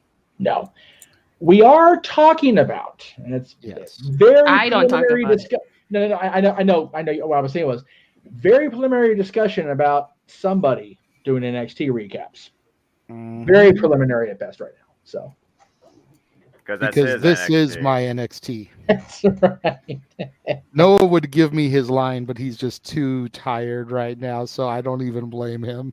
Nah, And my isn't NXT. he like 2 hours ahead of us? Shit, he must be tired. 3. Yeah, we're Yeah. East The Coast. two of them are actually on East Coast. It's almost 2:30 for these two. I don't know how I don't know how East Coast people do it when it comes to pro wrestling. I mean, you guys are getting out of there late. Aaron, that's the one thing Aaron Ref laments about living in Michigan. He's like, oh, fuck, I miss these West Coast hours. I'm like, yeah, you do, buddy, but you chose to move. I was going to say that was one of the things he was talking about in his review earlier today, was like how much he loves these early show times, these overseas show times, because it means that he can do his shit at like 4 o'clock in the afternoon and call it a day. Hell yeah. And because it wasn't live, he didn't recap that all. I bet you that was in bed at 8 o'clock. I'd bet $1 million if I was in bed by 8 o'clock tonight. Good for him for it. What a freaking lightweight. But fun fact, if I didn't watch wrestling on East Coast time, I would probably go to sleep during Raw. Yeah, I don't blame I you. already do that. Yeah. Who's not told? We got a 3-hour Raw for us. Oh, that's funny. That's tremendous. I love it. That's funny. Mondays and Tuesday nights, the day of sleep. You guys are terrible. Oh, back to the plugs. Oh, yeah, We yeah. plugged Attila, who is the newest affiliate of the Multiverse, but as of today, we welcomed back Yay! the Greg Cherry brand, home of the Yes. Greg Cherry Show. Both the Watch Alone and this have been going across his YouTube today as well. Thank you to him for opening the doors up and allowing us to be more visible on his channel than we have been in the past. Definitely kind of cool to Always good to see. bring in a new audience. Yes, always good to have more eyes on the products, folks. Always. Absolutely. We're Wyatt. Don't feel ashamed. We're all people of our own design. Yeah, that's true. It'll be a shame. And yes, I'm glad he put it like this, because I do this in my regular life and people look at me like I'm strange. It's like, no, you have to say it like this now. Well, you are strange, but you know. Well, no, You know what? You know what, Jeff? I feel you, because now I feel like I can say yeah without saying it like LA Knight. Yeah, exactly. Yeah, we had to wait a school staff boy. If you're gonna say his name, you got to put the yeah on it. That's part of his name. LA Knight. Yeah, you have to say the whole thing. Because he was trying to get away with not doing the and it was like, no. Let me educate you here. That's right. Especially our boy Sean Ricker. You got to give Sean Ricker all the respect. Yeah. Yeah, that's right. Yeah. I don't care if I'm tired as fuck. I'll still say yeah. or when like, that or name's like, mentioned. or like, whenever I say FTR? awesome, I try to say like how the Miz used to say. See? Awesome. Correct. I more likely will say thank you like Chad Gable before I say awesome like the Miz. Thank you. Sheesh. Thank you. You got to Can't hold believe the that peace gimmick worked. signs up when you say the thank you. Thank also. you. Thank you. Every time, you know, it's funny. Every time I say iconic, I always pose like the Iconics.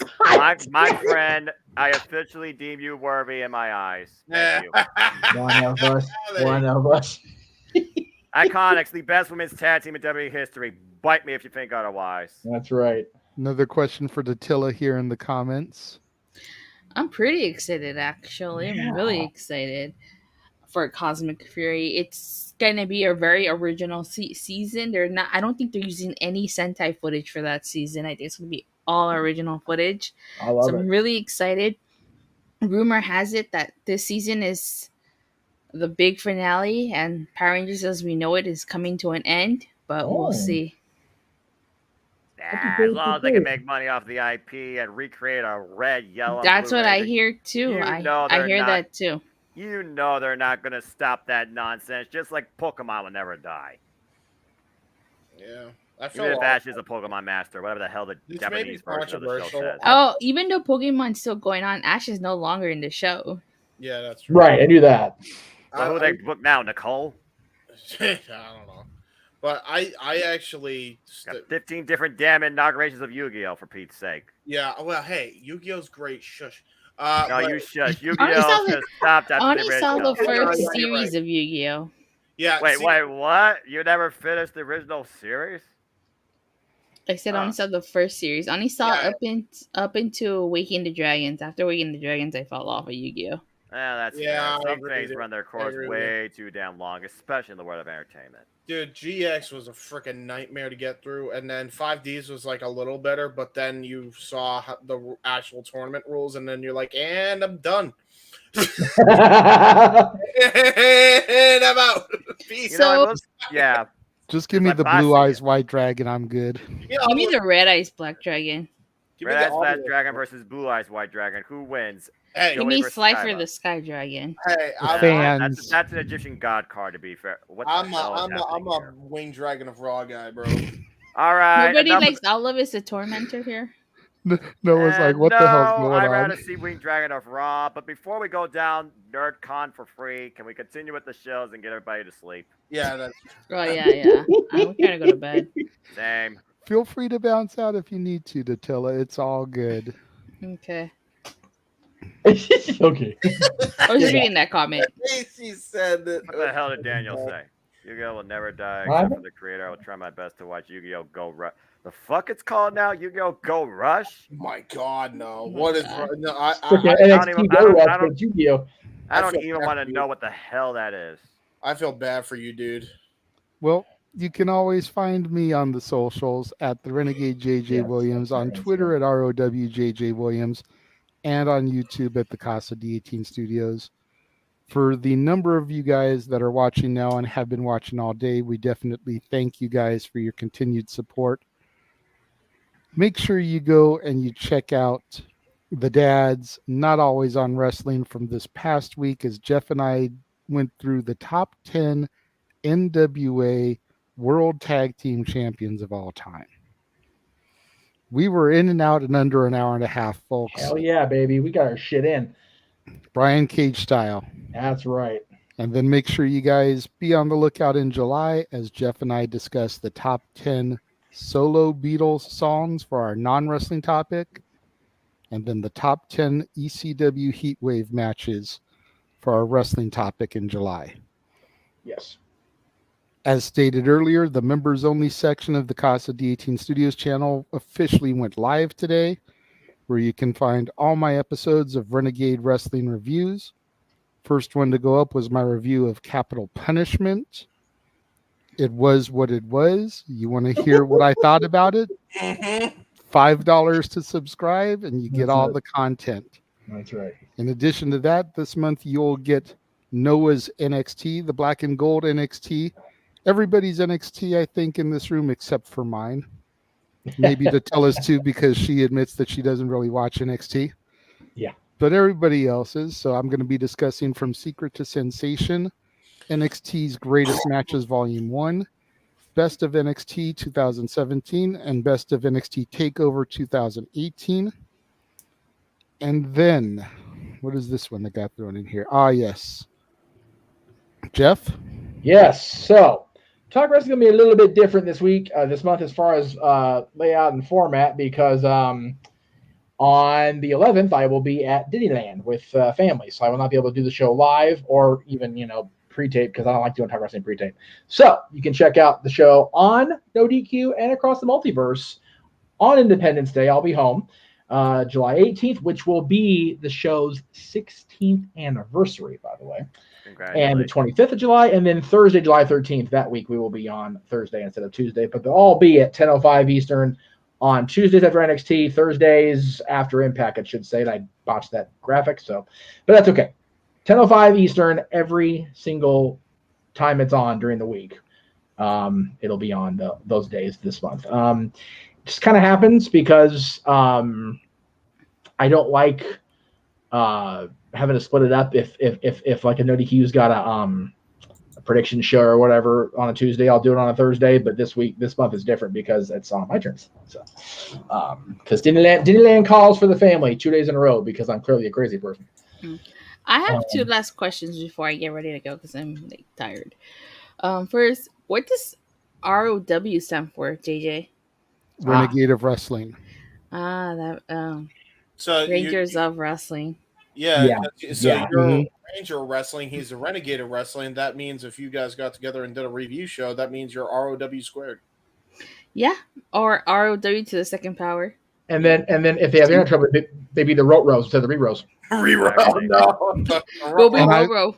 I've been using Renegade of Wrestling since 2011 when I first launched my show. So yes. I've been Rangers of Wrestling for like the last 2 years. It's all good. It's all Oh, good. good. I love it. Nobody is copyrighted. Yeah. They both stand for different things. They both deliver different products. So it's not a big deal for me. I did find it kind of iconic, going back to that mention when we first discovered you and your channel and everything, and the whole ROW is like, okay. But I don't call my channel that either. My channel is the Costa D18 Studios channel. So I like how you said, oh, sorry, there's like a car going off outside. Oh, it's yours. Okay. All right. No, it's not mine. I don't even know whose car that is. My window's open. It's through your. it's through your speaker there, your microphone. What the hell? That Sorry. was brilliant. But the way you said it, like we discover you. Well, originally you were brought to our attention through Noah. He always mentioned you, especially whenever the topic of Power Rangers would come up.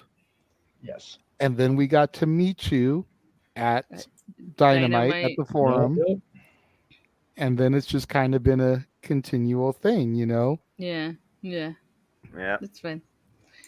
And then my last question is: so if this is the multiverse, what are your guys' alter egos? Because isn't that the whole point of the multiverse? Here we go with that shit. I'm autistic, man. Well, okay. So, and again, if I'm wrong with the definition, please somebody clarify for me. The reason it got called the multiverse of media is because it started out as just me doing my thing. JJ would do his thing. We would come together to do dads on both channels, and then these two yahoos came into the picture, and we started broadcasting the watch-alongs on all the channels.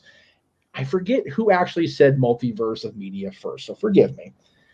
I was hesitant. Oh God, it's gonna be a freaking Marvel. And I even took if you look at the text here, let's see where I put it here. One of the graphics has it. There it is. Oh, you can actually show it again, JJ, if you have it still.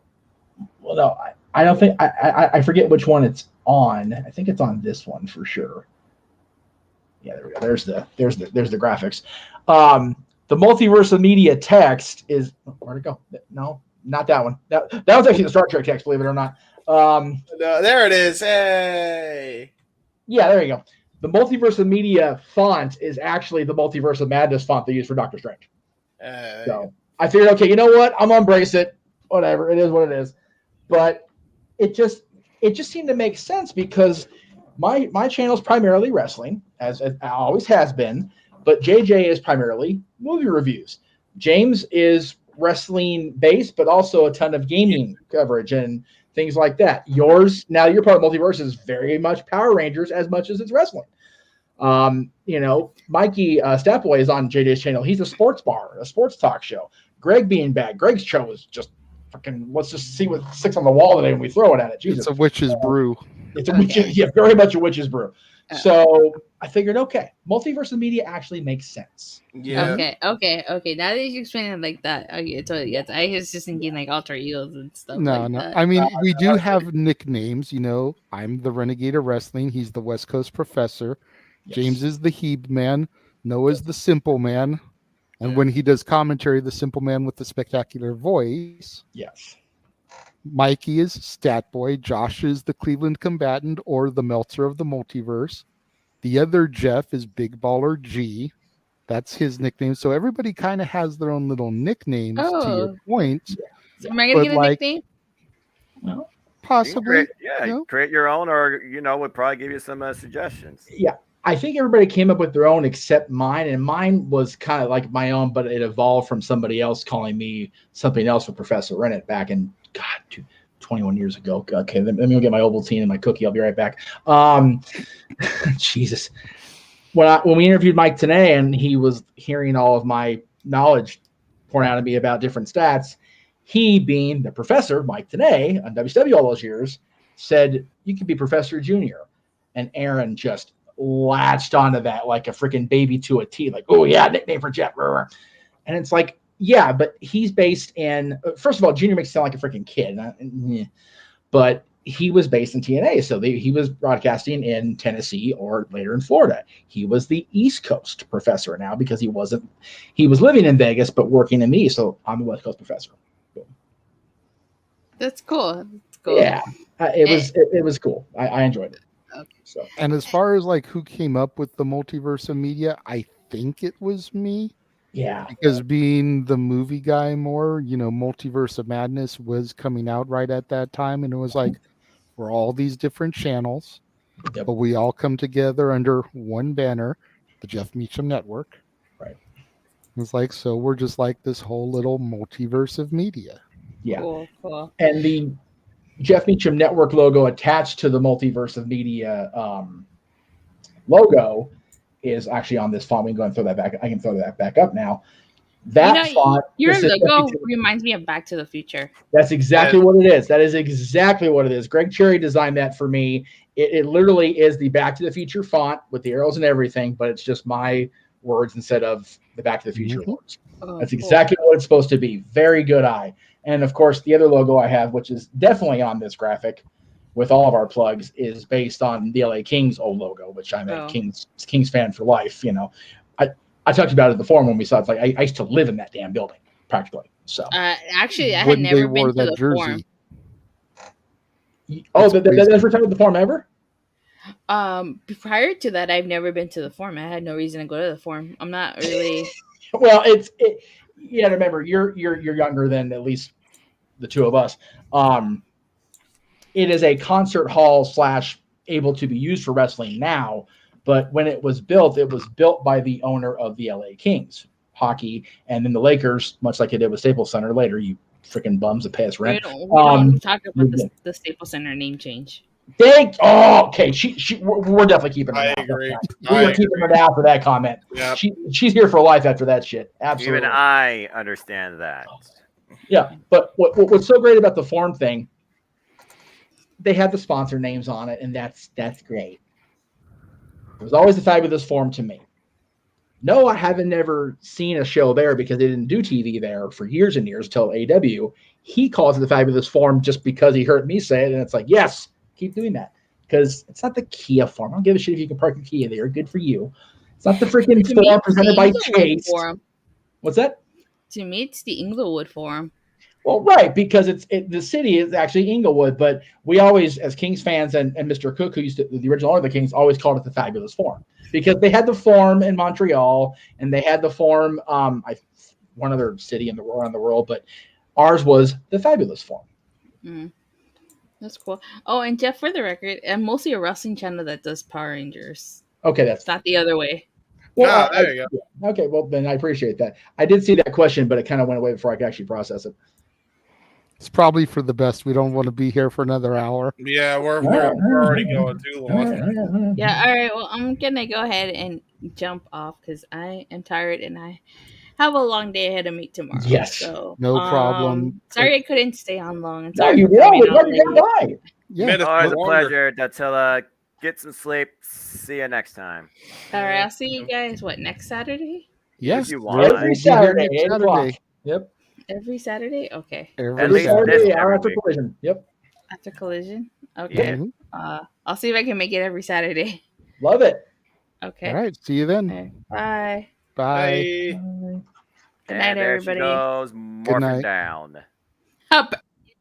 Oh. It's power down. Yeah, power down. Power bad. down. Power down.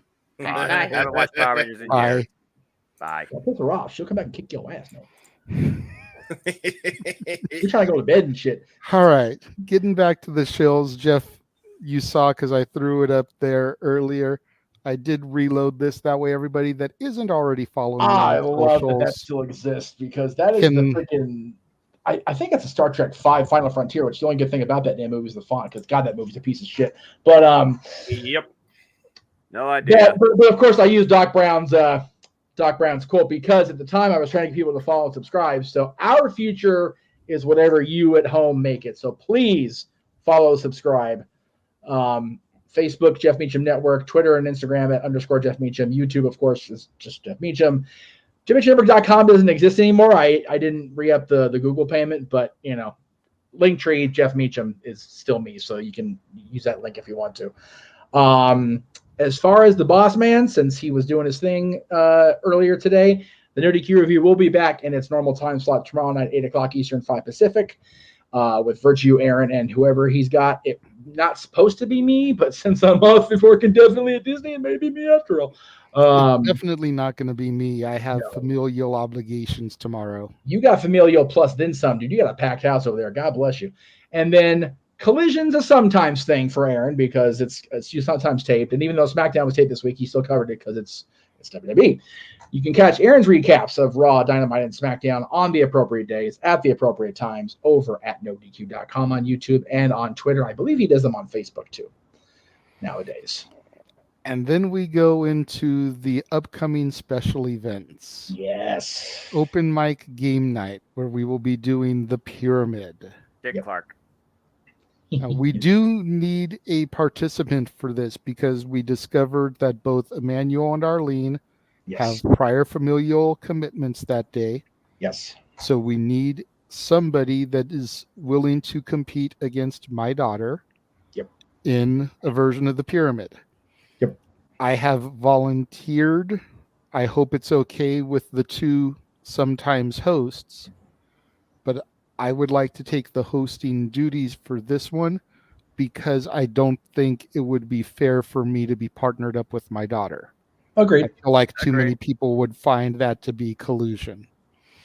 That's fair. So I feel like if I host the show, you guys can be the panelists, the celebrities, if you will, to be paired up. You maybe have Noah and James as the celebrities. Jeff could be the producer man, since he's technically uncle for my daughter also. Also a very same biased type of conflict of interest, if you will. We'll see how things lay out because Noah's good at the graphic work on those game shows. I've proven to be a decent, better producer than a host, clearly, after match game. So It's all right, Jeff. You did all right, bro. I appreciate it. Thank you, Emmanuel. We appreciate it. And yes, we are basically done unless someone super chats. Super chat. It's as simple as that. And whether I'm, Jeff, like I said, just get with me. I'll show you the graphics, and I'll make sure it's nothing but click, click, click if need be. Oh my God. It's not. El Renegado de la Lucha Libre. God, I can't believe you remember that. That's tremendous. It is too late to be giggling that stupidly. Okay. And then, of course, we've got the open mic and karaoke night coming soon. Yes. With the British Invasion karaoke. Ringo Starr is tired, but he has to still endure this, unfortunately. By the way, British Invasion wise, happy retirement to Doug Williams. Yes. Oh, wow. He has retirement this week, so bad motherfucker, man. Much respect to Doug. Love him. Respect. And then, of course, we've got... Oh, wait. We have one more graphic in here. Got jumbled around. Oh, it did? Jesus. Coming up in November, we will have the Disney karaoke night. Yes. The night that Noah is very much looking forward to. Fuck that. As we saw in the trailer for July, quite a bit of movies for Noah to watch and do some research. Oh my God. We never know how far he'll go. You know. But whenever we do something like this, we want to see Noah take an adventure in that Great White somewhere. So I'm here for it. Or into the unknown. Oh, it'll be in the unknown for sure. Hope he doesn't get lost in the woods. That's right. At least until he can see the light. I was gonna say too, my favorite gimmick of Doug Williams, unironically, was when he was in WCW acting like Brexit. That was funny. Wow. Your microphone just went all re-row on us. No, not re-row, but like really like sound. It sounds like you're in a distance. He can go. Ties in. Hello. Can anyone hear me? We can now. Okay, I said that my favorite gimmick, unironically, was of Mr. Doug Williams being Brexit in WCPW. Oh, all right. And then we mentioned it before, but this Friday, SmackDown at the Garden. Oh, the Garden. It's gonna be a blast. Commercials. Yes, unfortunately, that is a thing. Well, it is what it is, but we'll have our panel to be able to bullshit in between. True. You know they do the picture-in-picture a whole lot more now since AEW made that a regular thing. So hopefully there won't be too much that we have to bullshit through. But yes. Hopefully. But yeah. Noah? Give it me if you want, tired or not, for anything wrestling practically on the Twitter and YouTube, primarily at InFoster1916, whether it's Simply Predicting, Simple Takes, Simple Bracketology, Simple League Updates, anything across the multiverse of media that my voice is pretty much used for. Find it at InFoster1916, YouTube, and the Twitter. Me and JJ at some point will do a Simple Take. What the fuck is this? Me and JJ, I'm going to ignore that before. Fuck to the highest degree. Sell it. Sell it. Fuck me. I demand royalties of that shit sales. But anyway, me and JJ at some point will do a Simple Take of Money in the Bank. Win. That's amazing. Fucking hell. And there's like we talked about earlier, the Simple Bracketology of G1, and then the Simple Predicting goes into Impact Wrestling after the holiday week for Impact Wrestling Anniversary, and we go from there. I mean, to be fair, Noah, we have a busy as fuck month coming up. We got to make sure we generate our kind so we can start producing those CDs. So it's true. Fuck me. So yeah, Emmanuel, worry not. James is on the case. Just like Pod Patrol. Chase is on the case. James is on the case. I'm on the case, baby. That's right. Mr. Hebert will investigate. Now available from Time Life Music. No, you gotta do it in the voice I always do. Now available in Time Life Music. No. For this set, you've got to get the deep, like Barry White voice. You know, the whole sensual. Okay. You know, like it's the greatest, like it's the greatest R&B slow jam CD that's ever been made. Now available on Time Life Music, like that kind of. Yeah. There you go. When do we get the Tonight Show with Jimmy Fallon spinning the random wheel? When the fuck did that happen? I mean, I can Anyway. bring the wheel in so we can spin it one time for the British invasion. No, don't worry about it. But coming soon from Time Life Home Video. Yeah, What I call open mic night, just in time for Christmas. Dignity in every sort of the word. Dadgummit. Dadgummit. That's right. Order The now first single, for first rush track on that'll be delivery by Dadgummit. Christmas. That's right. Dadgummit. After midnight, it's a delirium set in, kids. It's time to go home. Jesus. Is there anything else? Is there anything else you need to plug, Noah? Oh, No, I think that's it. No. That's all the graphics I have. But yeah, like Jeff mentioned, man, it's gonna be insane over the course of the next month. That's just my channel and some of the shows that go across the entire multiverse, plus the Tilla's recaps at the bottom there of the calendar, plus JJ stuff and the membership stuff. That's just the stuff that's going to be on he and my's channel, with again some stuff sprinkled in from Greg's and the stuff that goes across the entire multiverse. But man, thank God for and on the seventh day we rested, because Sunday's going to be a day of rest except for the Great American Bash. That is true. And even then, he ain't resting on Sunday. He got shit going on every Sunday too. So Yeah. Oh, All right. So no, you want to do your catchphrase, bud? Or are you too tired? Somehow I'm still awake. Might as well. It seems to be the case. God bless you, Noah. Yeah, I don't know how you do it, but I don't know thank you either. so much for hanging in there with us tonight, my friend. We whole greatly show, appreciate it. Yeah, I try. It was so funny. We were talking 10:30 about being done early. Now it's at 12. There's no such thing as early here on this thing. You know Dude, that. no, for real. Like, I don't want to jinx it, and I don't want to sound like I'm ungrateful, but had Dattila not popped in when she did, we probably would have been out of here an hour ago. That's true. But But that's because okay. she popped in at the time she did, we kind of felt like we needed to engage her. And I loved having her around. wonderful. She's Yeah. more than welcome to come anytime. We Anytime. love her being on the Absolutely. show. Absolutely wonderful. Giving her an open mic and giving her the platform to join us crazy yahoos to engage with things. Apparently wrestling and anime and more too. Who knows where the hell we'll go from here with her. God bless her. Welcome to the multiverse, Dattila. Enjoy the ride. And I hope everybody enjoyed the ride tonight. And fucking hell, I demand royalties if that actually does happen.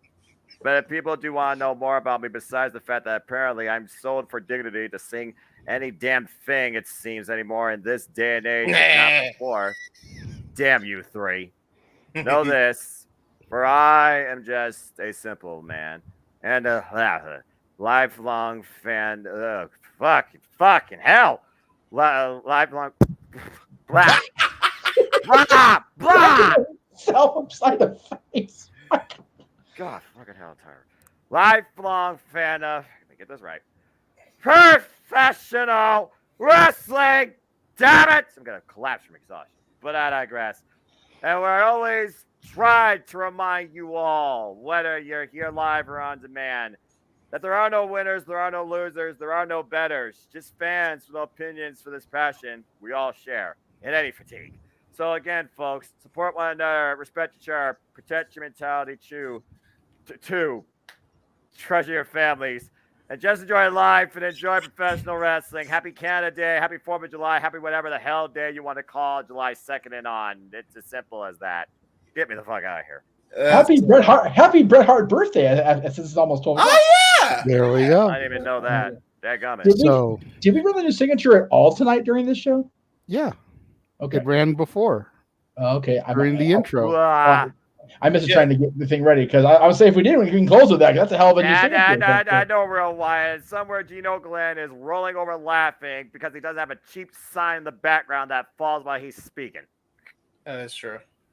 Damn it. Right, that's right. So we thank everybody that has joined us throughout this crazy ride over the course of the day. Yes. The number of you that watched live during the watch along, those of you that super chatted $100.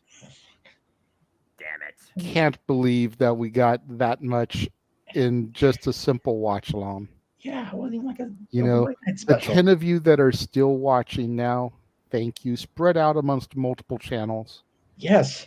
We love all of you guys. Thank you to Stat Boy for popping in earlier with the stats and everything for the watch long.